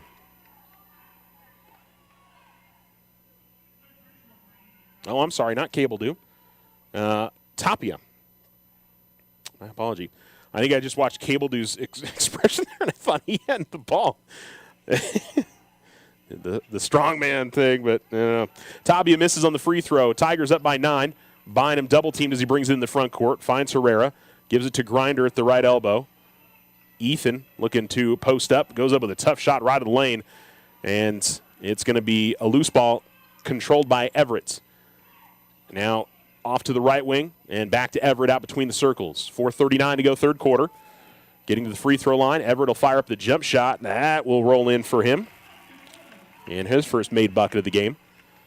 38-31. It's kind of interesting. Herrera he sort of moved to his hip and let him attack straight ahead and gave him a pretty good look to the bucket. Here is Herrera trying to attack. He's going to get fouled by Cabledew. It'll be an inbounds for Alamogordo. So Tigers had pushed it out to 11. Clovis has closed it back into 7. I was surprised that they started the second half with Cavazos on the bench. Just they started the game. He's been kind of their catalyst in this game. Hernandez inbounds to Ortega. Ortega working his way to the basket. Foul's going to be on the floor before a shot attempt. But I think that's already the 4th team foul on Clovis. So Alamo's in the bonus on the next one.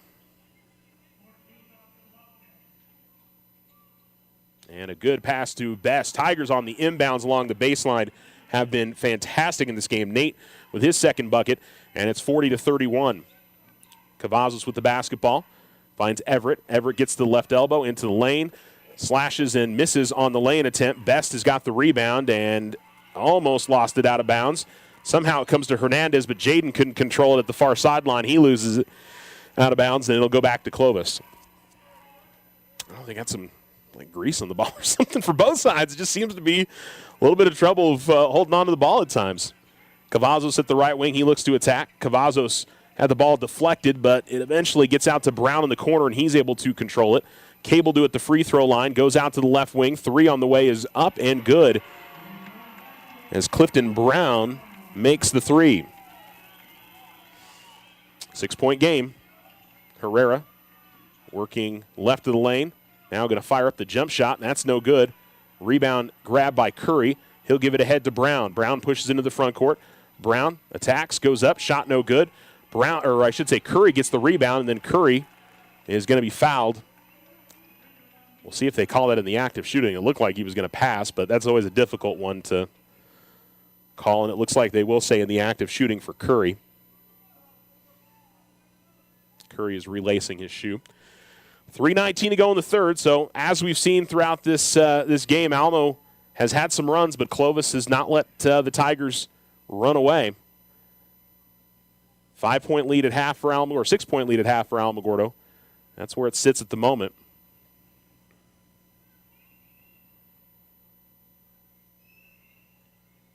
But the free throw shooting has been bad in this game on both sides. Tigers have 4 made free throws. I'm not sure what the number is, but I think that's probably like 4 of 14 or something. And Clovis has 3 made free throws, and I think they're in the double digits on free throws as well. Another miss. Ortega's going to grab the rebound, and he'll give it to Bynum. Will gives to Jaden at the left wing. Hernandez with the basketball, guarded by Everett. Jaden will back up a little bit as we get ready to cross 3 minutes to go in the third quarter. Bynum gets the ball in the left corner, and a pass in the lane finds Favela. Favela goes up with the shot. He's going to be fouled. Shot's no good, but Julian will go to the line to shoot 2. Yeah, let's add it up here. 1, 2, 3, 4, 5, 6, 7, 8, 9, 10, 11, 12 free throws for Alamogordo. So they're 4 of 12. I maybe oversold their struggles. 1, 2, 3, 4, 5, 6, 7, 8. As the free throw is good for Julian. 9, 10, 11, 12, 13, 14, 15 free throws for Clovis, and they're 3 of 15. So as I said in the first half, if either one of these teams was shooting closer to like 50% or 60%, Clovis is in the lead. As the free throw's no good, rebound being tipped around, Cabledew is able to grab it. Alamo's lead would be much more secure. It is 7 currently. As Cavazos gives it to Curry. Curry in the lane goes up with the shot, no good. Nice defense from Ortega. And the rebound by Alamogordo. Hernandez will give it to Favela as he comes across the timeline to the right wing. Julian will go to the corner to Best. Best will now work his way right out of the lane. Almost had the ball taken away, but finds Favela open in the corner. 3, and he hits it. Julian Favela with his first 3 of the game. Tigers lead is 10. He has 8 points to the top of the key and working his way in the lane. Cavazos goes up with a tough scoop shot, and it's good. No foul called there. And Alamo will quickly push it in the front court. Jacob Ochoa has just checked into the game, gives it up to Hernandez. Hernandez kicks it out to Best. Right wing 3 for Nate is no good. Rebound, Ortega is able to get to it, and he'll feed it back outside to Ochoa. Ball at the right wing with Favela. Favela double teamed, finds Ochoa. He'll fire up a 3.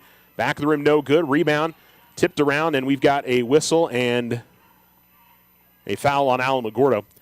Just the third team foul, so it'll be an inbounds for Clovis. 44-36, Tigers in front, 1:56 to go in the third. Say the officials for a second were walking down the other way. I'm thinking, Alamo's in the bonus. Clovis not quite. So an inbounds for the Wildcats. And as I said, Tigers have had the lead pretty much the whole game, but just have not been able to pull away. And credit the Wildcats on that. As the ball comes to the left wing in the lane, deflected around and on the floor. And somehow a pass finds its way to Cabledew, and then Cabledew goes up with the shot, and Favela gets called for the foul.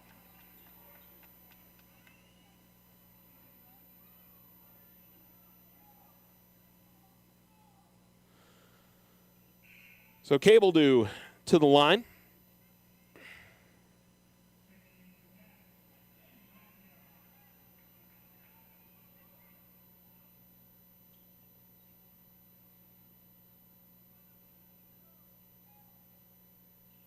Free throw no good. Bloom's got the rebound for Alamogordo. Trying to get it to Hernandez, but knocked out of bounds by a Clovis player who went flying into the first row. That was Ulabari? No, Tapi, I'm sorry. And the inbounds goes to Ochoa. A little pressure in the backcourt. They give it to Hernandez. Up ahead to Ochoa as he gets it across the timeline. Ball goes to Favela. Right corner 3 on the way. No good. Rebound is fought for and won by Clovis, but coming up the floor, they lose it. Hernandez has the basketball. Jaden pulls the free throw line, fires up the jump shot, no good. Bloom with a nice box out, gets the rebound. His putback is going to be no good, but Cabledew gets called for the foul.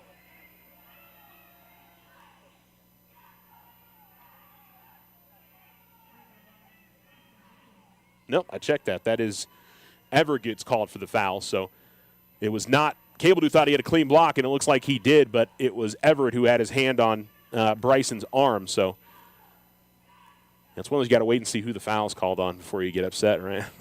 Almost off the glass and in for Bloom.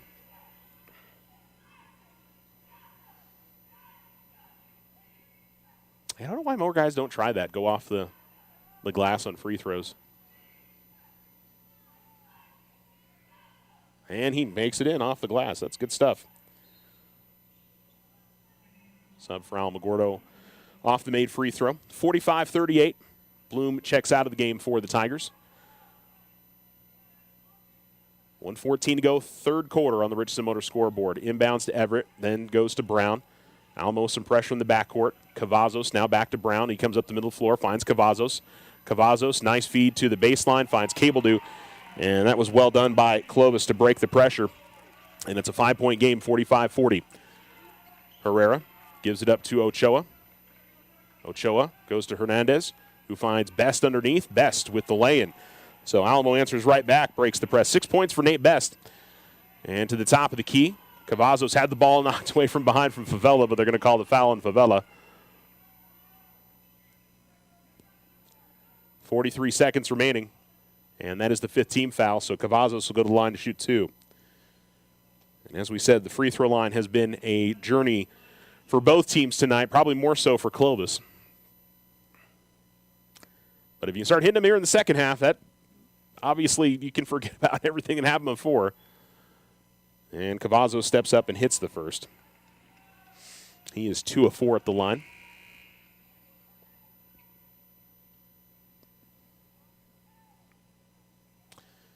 Favela, Bynum, Hernandez, and Herrera on the line for Alamogordo, or I should say on the lane for Alamogordo. Cavazos is on the line to try to finish up 2 points here. He will miss on the second. Rebound grabbed by Favela, who gives to Hernandez. Hernandez will give it to Herrera, who gets it in the front court. To the left corner, Ochoa. Now it's Favela. Bynum in the right corner. 30 seconds to go in the third quarter. Alamogordo leads by 6, 47-41. Bynum got Cabledew on him. Bynum tries to attack the lane. He's going to get tripped up, and he will go to line to shoot 2 now. Will is 0 of 2 at the line tonight. 2 points for him.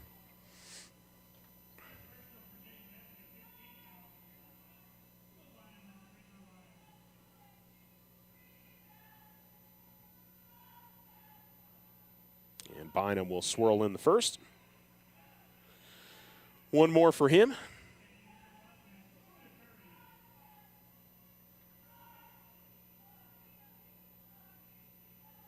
(48-41) Alamogordo in front. 22.7 seconds to go in the third on the Richardson Motor scoreboard. Bynum makes both. 4 points for him tonight. Tigers lead is 8. Clovis into the front court. And the ball up ahead as Cabledew will put up a shot as Bynum got caught up in the air, and Will did his best to not make it an easy lay-in for Cabledew, and it was not. But he'll go to the free throw line to shoot 2. Again, Clovis did well to break Alamogordo's backcourt pressure. Clock stopped here with 15.8 seconds to go in the third quarter. And the free throw is no good.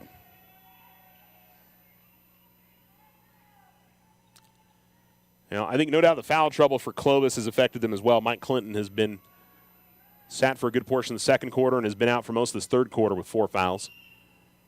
Free throw's good from Cabledew on the second.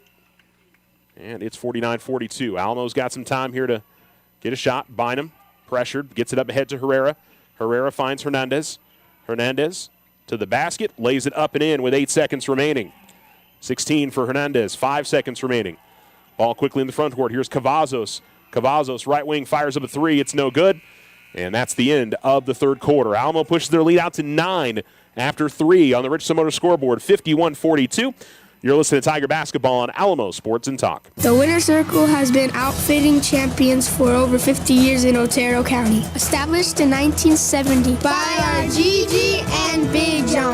Let's show our school spirit. Whether you're a Tiger, Wildcat, Bear, or Chief, we can make t-shirts, sweatshirts, polos, and hats. And we do custom embroidery too. The Winner's Circle does it all. Custom orders available for businesses, squadrons, and organizations like hats, polos, name tags, also trophies and awards. Winner's Circle, 111 10th Street. Go Tiger! See you at the game! Transform your home with Ochoa Stucco. Whether it's a fresh look or a durable finish, their expert team delivers quality and style. Say goodbye to bland exteriors and hello to stunning curb appeal. Ochoa Stucco, always a flawless finish. 442-6745. If only life had a remote control, you could pause or rewind. Well, life doesn't always give you time to change the outcome, but prediabetes does. Take the 1-minute risk test today at doihaveprediabetes.org. Brought to you by the Ad Council and its prediabetes awareness partners.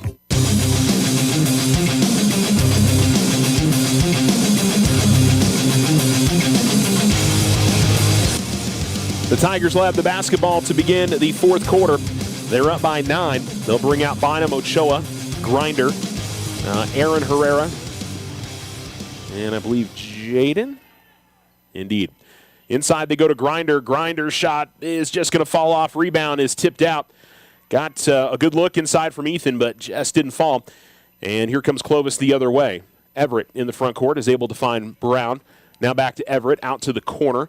And driving in and going up with the right hand and finishing is Kyson Ulabari. 51-44. Hernandez has the inbounds for Alamogordo. Gives it up to Herrera. Then back to Jaden. Finds Grinder.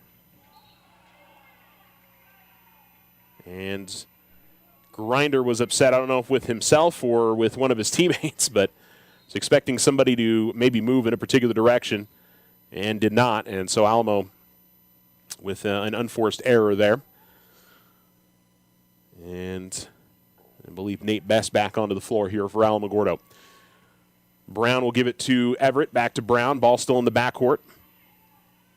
And deflected and given away by Clovis. Hernandez has got the basketball. Jaden will push up the floor. Jaden works into the lane. And he's going to be tripped up, but nothing called. And Clovis trying to get ahead on the outlet, but the pass is too far.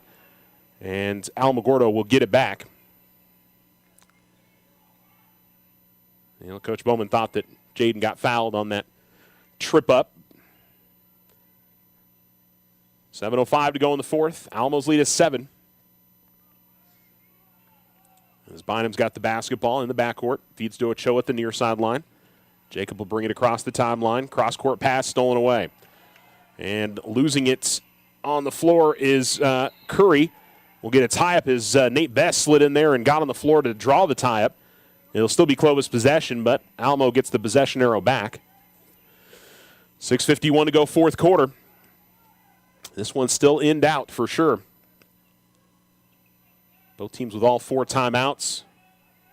And early here in the fourth, no team fouls for either side. Here's Everett getting to the free throw line and missing from just in front of it. Bynum almost lost the rebound, but he'll push it in the front court himself. Bynum will give to Herrera. Herrera loses the handle on the basketball, and here comes Clovis the other way. 2-on-2. Working his way to the basket, and a carry going to be called on Clovis as Clifton Brown palmed that ball. So both teams with a fair amount of turnovers here to begin the fourth quarter. Hernandez with the basketball in the backcourt. Gets it up ahead to Best. Best is going to, he got away with the travel. Here is Bynum attacking the basket, gets to the rim and lays it up and in. And 53-44, Alamogordo in front. Bynum's got 6. Brown will give it to Everett. Everett goes left wing. Ulabari going to fire up a 3. It's no good. Rebound is grabbed by Brown. Brown's got the ball, step through into the lane, goes up with the shot, and finishes. Clifton Brown with the bucket. And back down to a 7-point lead for Alamogordo, 53-46. Tigers quickly into the front court. Here's Ochoa with it in the left corner. He's quickly double-teamed, throws to the middle of the floor. Bynum able to get to it before the Clovis player. Bynum again going to attack, and he's going to get fouled before he goes up with a shot attempt. Inbounds coming up for Alamogordo. They call Clifton Brown with his third personal, first team foul. 5:42 to go, fourth quarter, 53-46. Alamogordo in front on the Richardson Motor scoreboard. Hernandez going to inbound baseline left for Alamogordo. Tried to get it to Grinder. It was deflected away, but it goes right to Hernandez. Hernandez into the lane, goes up with the jump shot, no good. Grinder put-back attempt is no good. Foul going to be called on Grinder. And it'll be Clovis basketball. Ethan picks up his fourth personal. And it'll be Clovis and Brown bringing it into the front court. As his pass goes to the left wing, and they work it all the way around to the left corner. Grinder came away with a block, and well saved there from couldn't tell who the Clovis player was there that was able to do that. It was Tapia. And then there was a little bit extra afterwards. Tapia, I think, kind of threw the ball. I mean, there was a little extra on it when he threw it off of Ethan, and then I think there was some talking that went on. And I like the way the official handled that. He pulled both players together and said, "Okay, guys, let's chill out a little bit." Ball at the left wing with Brown, guarded by Herrera. Herrera comes out on him, and Brown's just going to lose it out of bounds. Just good hard ball pressure there from Aaron and force the error. And so it'll be Favela to inbound to Hernandez. 5:15 to go in the fourth. Alamogordo leads by 7. Jaden dribbling out between the circles, and Jaden telling his teammates to settle down here. He's going to dribble a little bit. Works left in the lane, dribbled right into a double team. Ball ends up in the hands of Ulabari. Ulabari pass up ahead, shot no good from Tapia, and Alamogordo grabs the rebound on the next miss. Up ahead to Grinder. Grinder to the basket. Shot no good. And we've got a whistle and a foul, and they called goaltending? They called goaltending. No foul, I'm sorry. So they called goaltending. And so it'll be Alamogordo getting the bucket. Another one I didn't see a whole lot there. Obviously, my first reaction is they called a foul, but it must have still been just been on the front of the rim. As getting to the right elbow is Everett, and he'll go back outside. Brown out to the corner. Ulabari 3. No good. Rebound grab by Hernandez. And Jaden will kind of slow run it into the front court. Jaden with the ball at the right wing. Gets a screen from Grinder, still on the perimeter. To the free throw line. Now right elbow jump shot. That's good. Jaden Hernandez with 18. Alamogordo's lead is 11. And Alamo calls a timeout. 4:19 to go in the fourth quarter. Tigers up by 11, 57-46 on the Richardson Motor scoreboard. And waiting to see what our timeout is. 30-second timeout.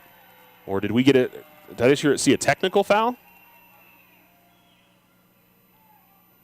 Let's go ahead and keep it right here. Maybe a bench warning. I don't think it's a technical.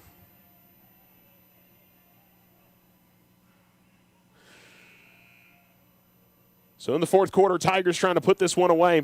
Like I said, they've led from pretty much the start, but have just not been able to increase their lead by a comfortable number. Now, both teams are still at their bench here. Well, I thought it was a 30-second timeout. That's what they put on the clock. Maybe that was meant to be a full.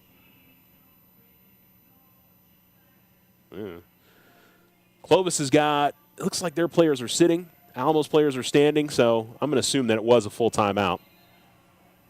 So a little bit of miscommunication there. And it was a technical foul that was called.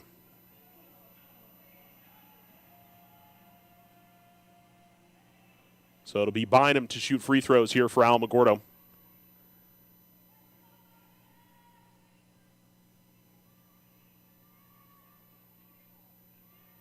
And Bynum will make on the first.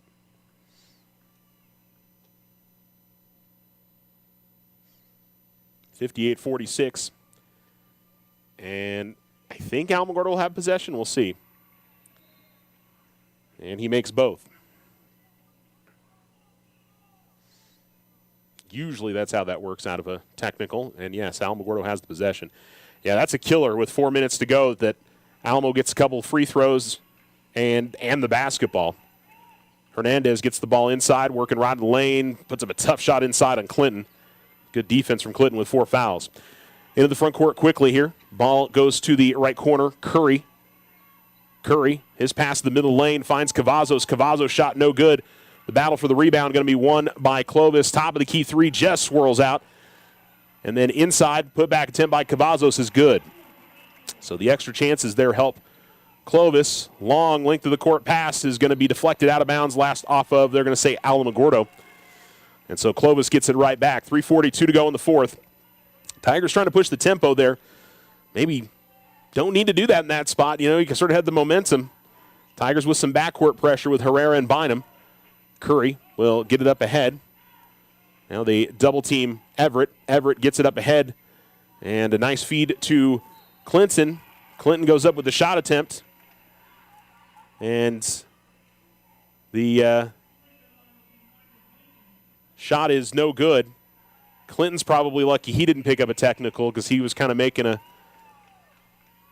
a gesture towards Ethan. Ethan picked up his 5th personal on that. So he is out of the game. Yeah, he had foul trouble most of the game. Nate Best going to come in.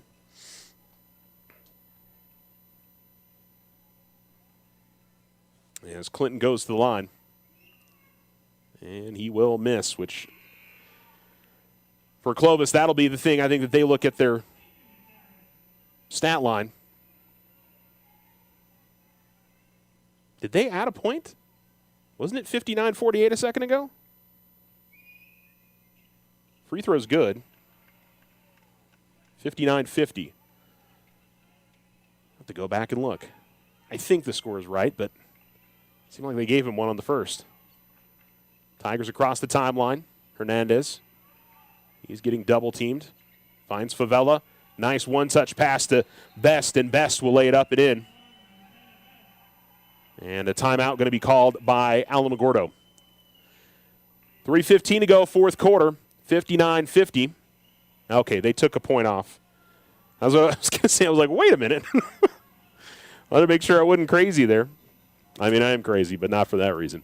All right, full timeout on the floor. Clovis took it this time.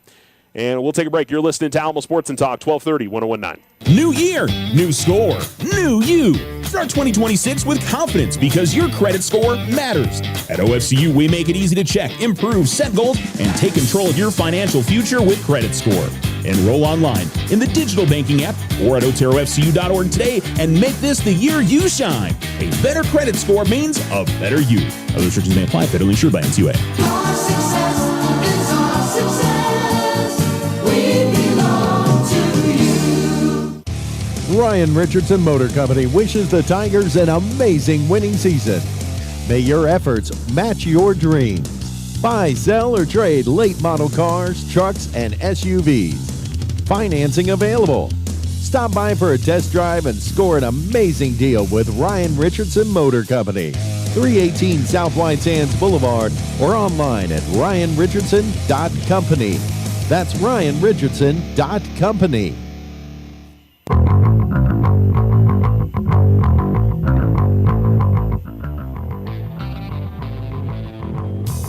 You're listening to Alamo Sports and Talk, 1230, 1019. Yeah, there's a little discussion going on at the scorers table during that break.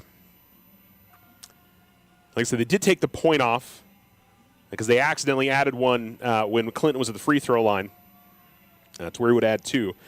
For a second, there was just, sometimes I don't want to say not paying attention to the scoreboard, but sometimes just the way that it is.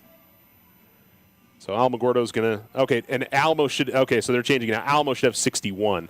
That's what it was. Well, they didn't put on best points. I'm thinking, wait a minute. So Tigers up by 12, 61-49. So they've got it correct now.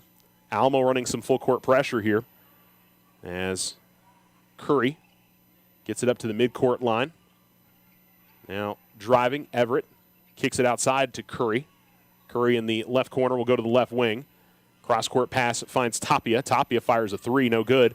Rebound is grabbed by Curry. Curry back to the basket, lays it up and in, and he's fouled. So Buda Curry with the offensive board. That's probably been the struggle of the night for Alamogordo as they have given up way too many offensive rebounds. But they've got a 10-point lead with just under 3 minutes to go. And they've handled the pressure from Clovis when they've gone full court on him. Curry's 0 of 2 at the line. But he makes this one.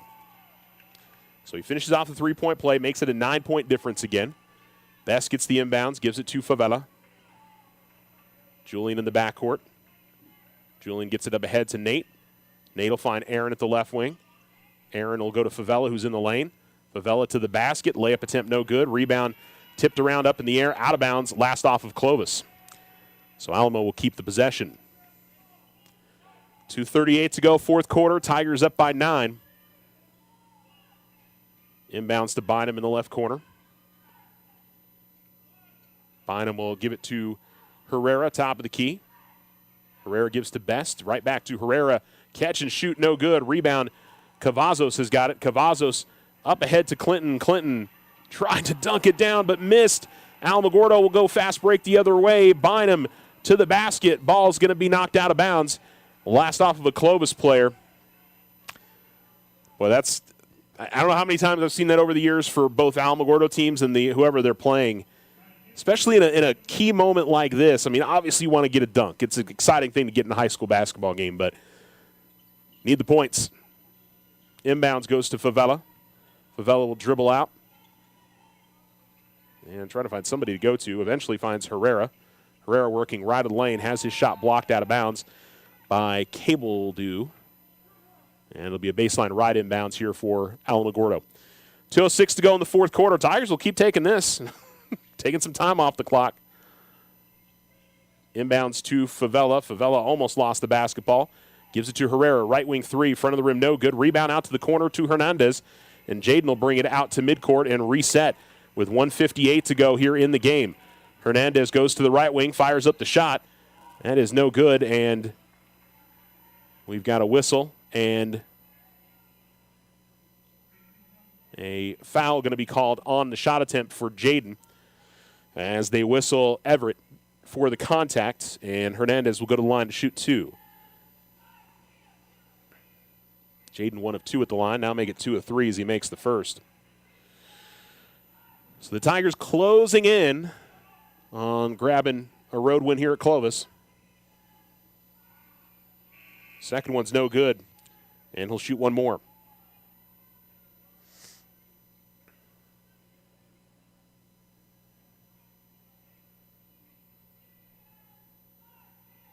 Jaden will make 2 of 3. He's got 20 points tonight. 63-52, Alamogordo in front. Ball comes to midcourt. Cavazos almost had it turned over, and I think, there's going to be a foul called as Herrera drew the charge. Cavazos on the pass, got up in the air, and Herrera stood his ground and drew the charge. Tigers have, I'd say, at least 3 or 4 really good defensive plays drawing those charges as Hernandez has got the ball in the backcourt, gets it up ahead to Granados. I thought Granados traveled initially. They didn't whistle, and then they whistled the second time there. I thought he took the extra steps initially, but so it'll be the inbounds here to Cavazos with Clovis down by 11. To the top of the key he goes, gives it up to the left wing. Curry, a ball fake, works baseline, finds his way to the basket, but his shot just swirls out. Rebound Herrera. Alamogordo's got numbers. Herrera going to take it all the way to the basket. Layup attempt is no good, and the rebound is going to be knocked to Granados. Granados will give it outside to Best. Best lost the basketball, and oh my, timeout called by Alamogordo. That was a lucky timeout for Alamo because I don't think anybody had possession there, but Clovis fans didn't like that. That's understandable. They're a little grumpy about that call.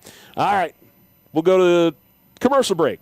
Alamogordo leads on the Richardson Motor scoreboard, 63-52 in the closing minutes of the fourth quarter. Use the equity in your home to finance your dreams. This is Leanne Bain from First National Bank. Plan those special vacations, those home improvements, and simply pay off those high interest rate bills. It's easy. Apply for your home equity line of credit today. Member FDIC, equal housing lender, all subject to credit approval. Discover our great mortgage loan rates, our competitive closing costs on conventional, VA, FHA, and first-time home buyers. This is Deborah from First National Bank. Affordable solutions for the home you deserve. Member FDIC, equal housing lender, all subject to credit approval. The Winter Circle has been outfitting champions for over 50 years in Otero County. Established in 1970 by our Gigi and Big John. Let's show our school spirit, whether you're a Tiger, Wildcat, Bear, or Chief. We can make t-shirts, sweatshirts, polos, and hats. And we do custom embroidery too. The Winter Circle does it all. Custom orders available for businesses, squadrons, and organizations like hats, polos, name tags, also trophies and awards. Winter Circle,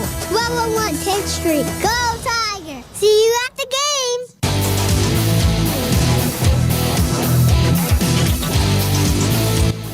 Alamo Sports and Talk, 1230-1019. Alamogordo with the possession out of the timeout.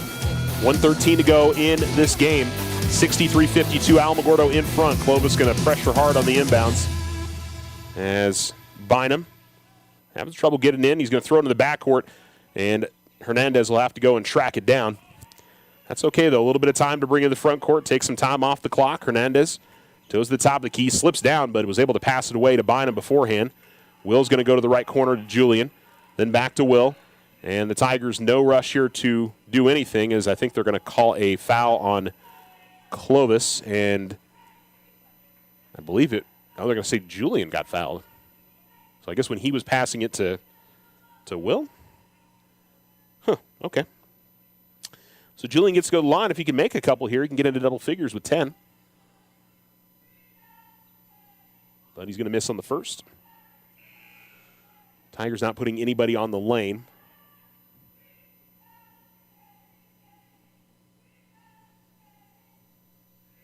Julian makes the second. He's got 9 points tonight. And the Tigers up by 12. Ball into the front court. Left corner three on the way. That is good. So the three good from Tapia. And it's back down to a 9-point difference with 50.3 seconds left and a timeout called by Clovis. Full timeout on the floor. We'll take one as well.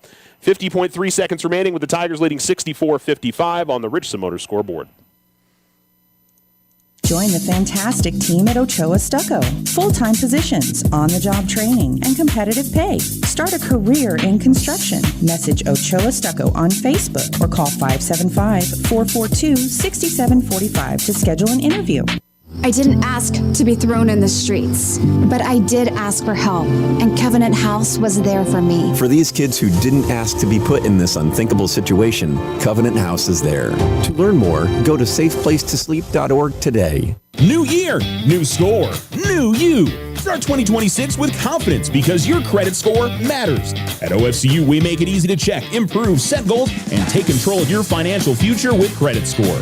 Enroll online in the digital banking app or at oterofcu.org today and make this the year you shine. A better credit score means a better you. Other restrictions may apply. Federally insured by NCUA. Our success is our success.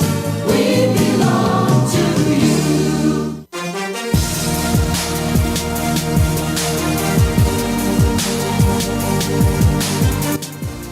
Tigers inbound and break the pressure quickly here. Jaden Hernandez to the bucket. Oh, that's got to be an intentional foul. Yeah, I was going to say Cable Dude just grabbed Jaden by both of his shoulders to stop him from going up with the shot, and so it'll be 2 free throws and possession for Alamogordo. Yeah, that's one of those where you got to at least make attempt that you're going after the basketball there if you're the player. So, I mean, I think he was trying to, obviously, just like you would in a normal situation where you're trying to foul the player in that spot, as the free throw is good from Hernandez as they're passing the ball around. But when somebody's going up for a shot like that, the problem is that's dangerous. And thankfully it was no problem for Jaden, as he hadn't really taken off too far yet. And Alamogordo will keep the ball here as Jaden goes 1 of 2 at the line. 45.3 seconds to go. Alamo leads 65-55. Hernandez will be the one to inbounds. And Jaden tried to get it to Aaron Herrera, eventually does. Aaron somehow raises up and gets the shot to go. 12 points for Aaron Herrera. Ball into the front court, almost lost by Ulibarri, but he tracks it down at the center circle. Then Hernandez from behind comes and fouls him. 32.6 seconds remaining. No free throws yet. It'll be an inbounds. That's the 4th-team foul on Alamogordo.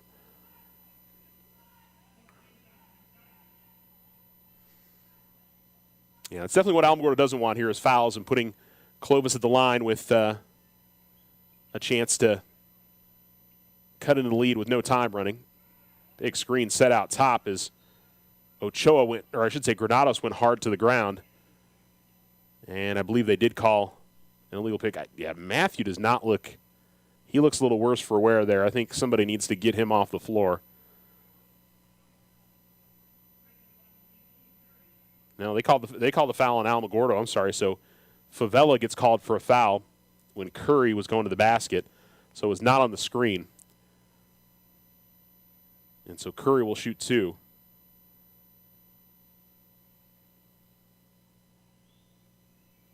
And that has been the story of the night tonight for Clovis. Another missed free throw for them. Like I said, if they go 50% in this game, we're probably tied right now. Maybe not that much. 75%.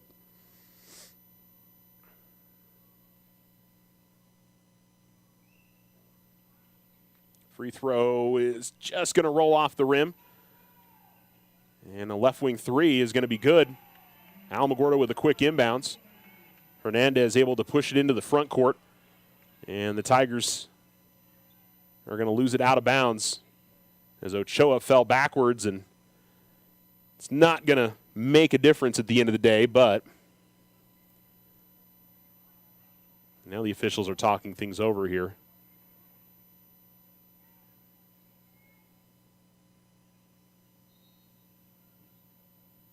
Okay, they do point towards Clovis. But 14.4 seconds to go in a 9-point lead. Alamo's going to get out of here with a win. Labari will bring it to the top of the key. He'll fire another 3. That's no good. Ball goes out of bounds with 6.3 seconds remaining. And so the Tigers will inbound. And Clovis looks like they're still going to pressure, but nice road win here for the Tigers. A game that, they felt like they were in control the whole way, but it was never a comfortable lead. As Herrera give it to Ochoa, and that does it. 67-58, Alamogordo winner on the road on the Richardson Motor scoreboard over the Clovis Wildcats. We'll come back and wrap it up on the Otero Federal Credit Union postgame show. Stay right here. Ryan Richardson Motor Company wishes the Tigers an amazing winning season. May your efforts match your dreams. Buy, sell, or trade late model cars, trucks, and SUVs. Financing available. Stop by for a test drive and score an amazing deal with Ryan Richardson Motor Company. 318 South White Sands Boulevard or online at ryanrichardson.company. That's ryanrichardson.company.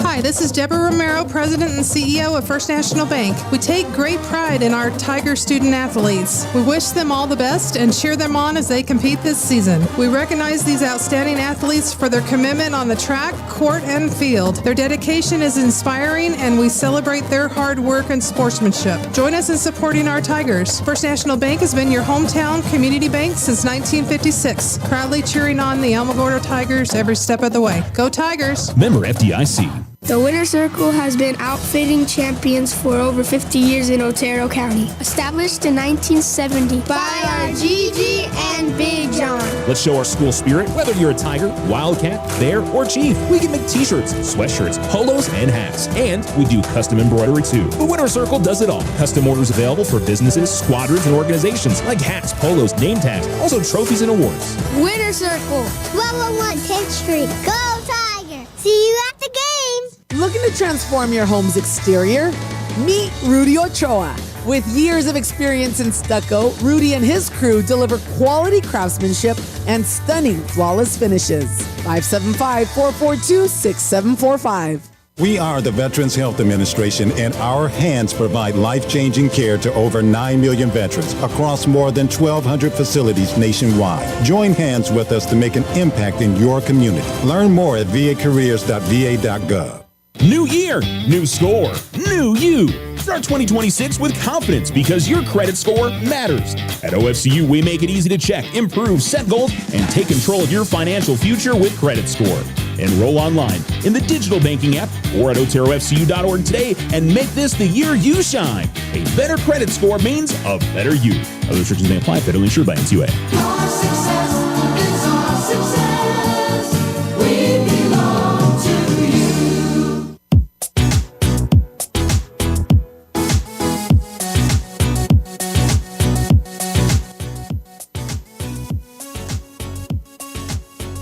You're listening to Alamo Sports and Talk, 1230-1019, as the Alamogordo Tigers get the win on the road, 67-58 over the Clovis Wildcats. 12-3 on the season now for Alamogordo. And just one more non-district game remaining. Tomorrow they take on Portales at 1:30 p.m. And a friendly reminder that you can listen to that game here on Alamo Sports and Talk, 1230 1019. Alamo Sports YouTube channel, alamosportsandtalk.com, the Exciter Media app, your Alexa device, all that good stuff.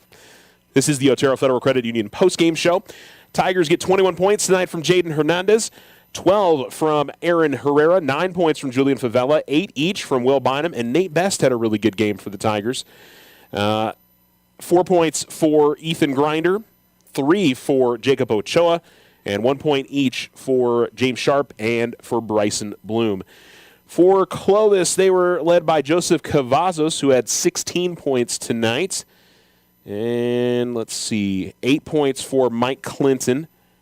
2, 4, 6, 7 for Robbie Cabledew. And 7 points for Jaden Tapia. 3 for Johnny Molina. 5 points for Carson Ulabate. 5 points for Clifton Brown. 3 for Buda Curry. And 2 for Kaiden Everett tonight. I think the Tigers defensively had a really solid game, forced a number of turnovers. Clovis, the free throw line, I meant to count that up during the break, but I was doing other things.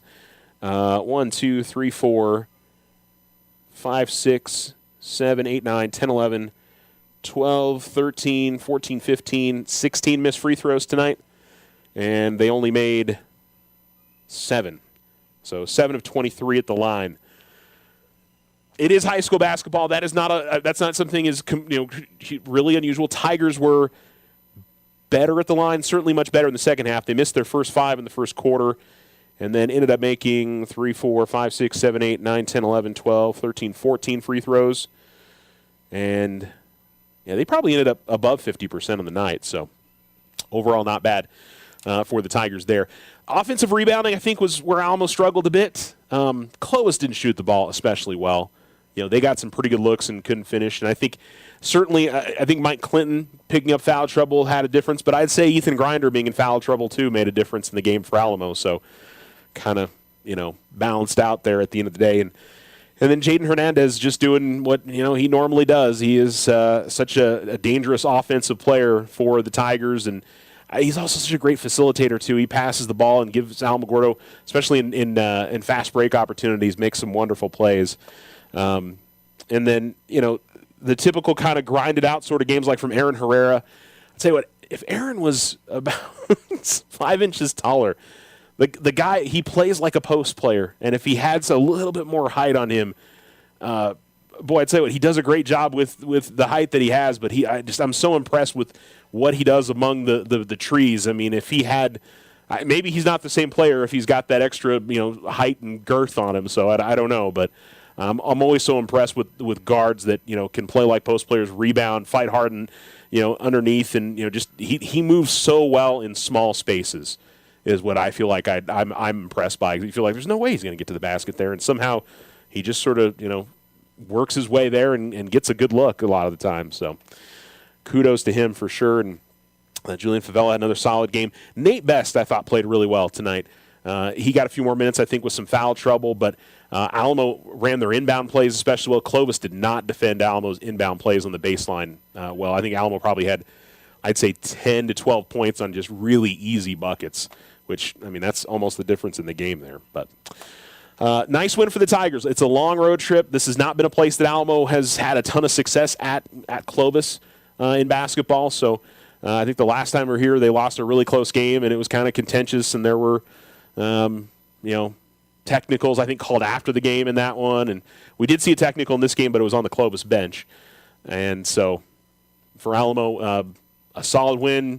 Didn't have some of the techs and stuff that were going on in the Los Lunas game on Monday, so I think got to feel really good about how things went tonight if you're the Tigers. So, and then the weird thing of Alamo had a number of fans, probably about 10 to 15 fans that were sitting right behind the bench, and the officials had them move to the upper deck.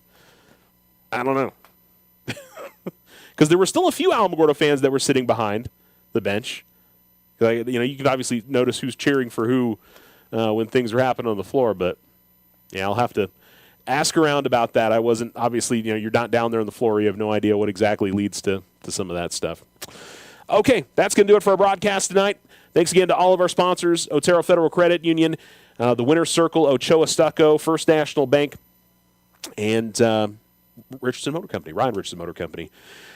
On the Richardson Motor scoreboard, your final score is 67-58 as the Tigers go to 12-3 on the season. They will play tomorrow. We'll be on the air at 1:15 with tip-off around 1:30 as the Tigers face off against the Portales Rams. Second matchup for them this year. Tigers, they won by 7 earlier this year, but they were much more comfortably in front the majority of that game. We'll see if it's a different story second go-around with it being at Portales. Who knows? That was at the Artesia tournament when that happened.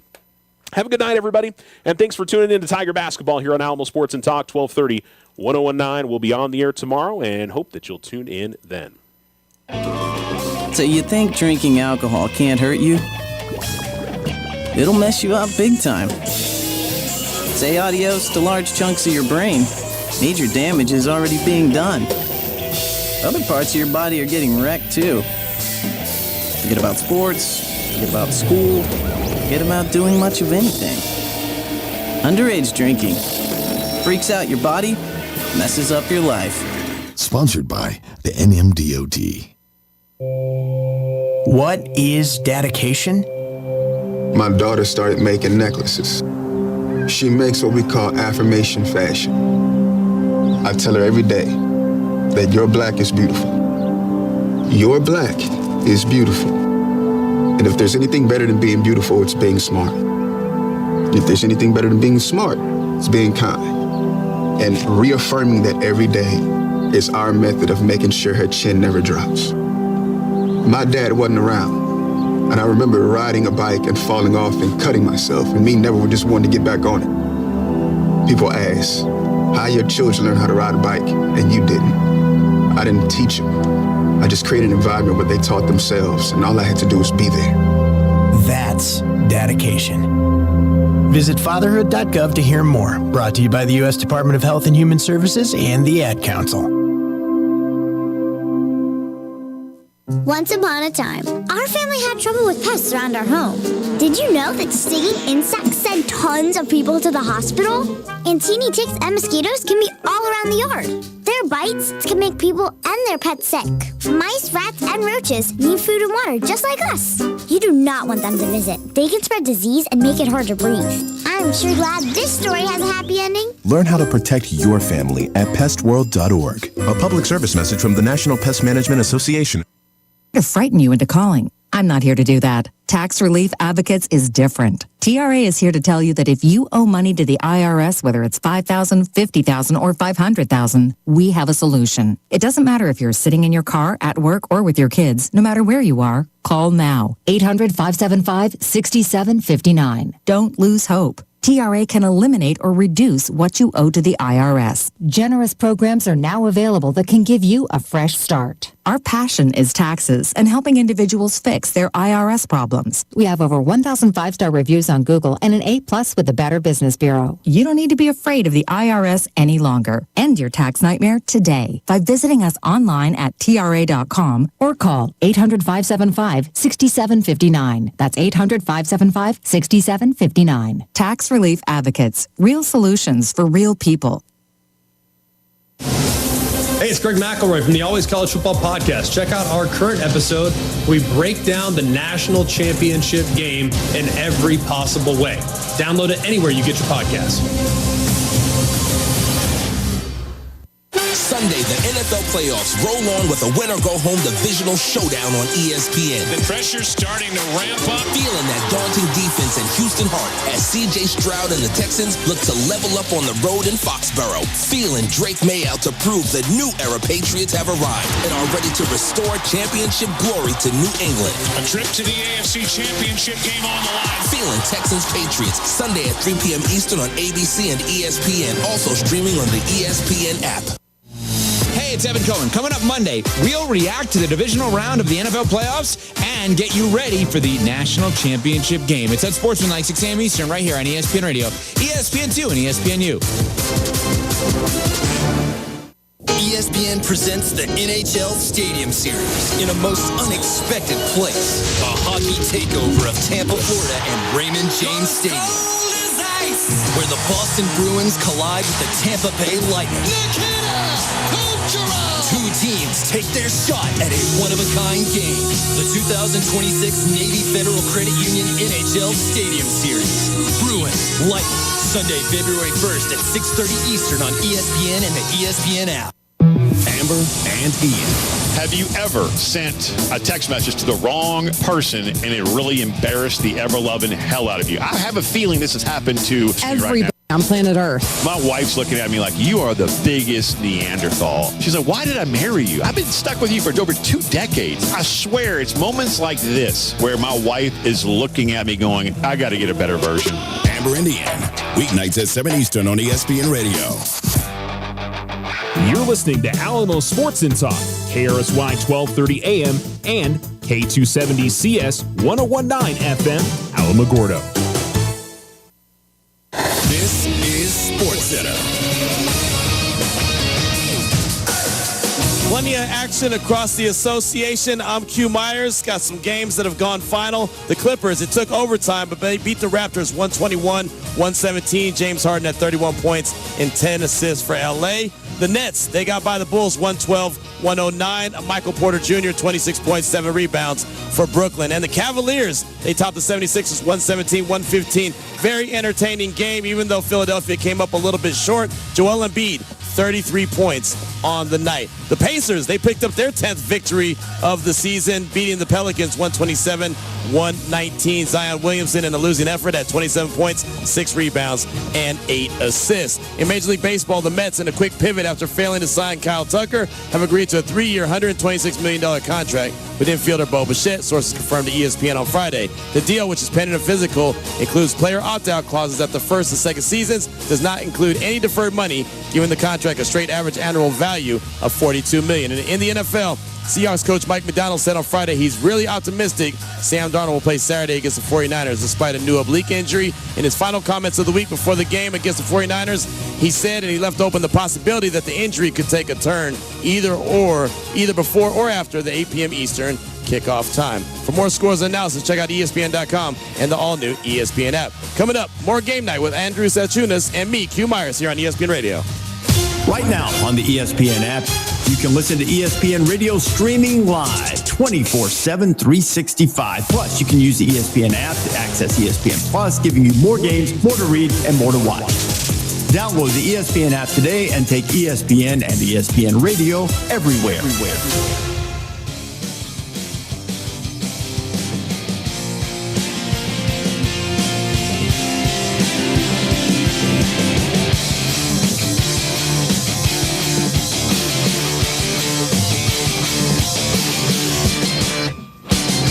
Q Myers on ESPN Radio. Alongside Andrew Salchunas, I am Q Myers. It's Game Night on ESPN Radio, the ESPN app, SiriusXM Channel 80, and TuneIn. We're presented by Progressive Insurance. And Andrew, this comes the fun time of the night here because we got a competition, and we are very competitive around these parts here on Game Night on ESPN.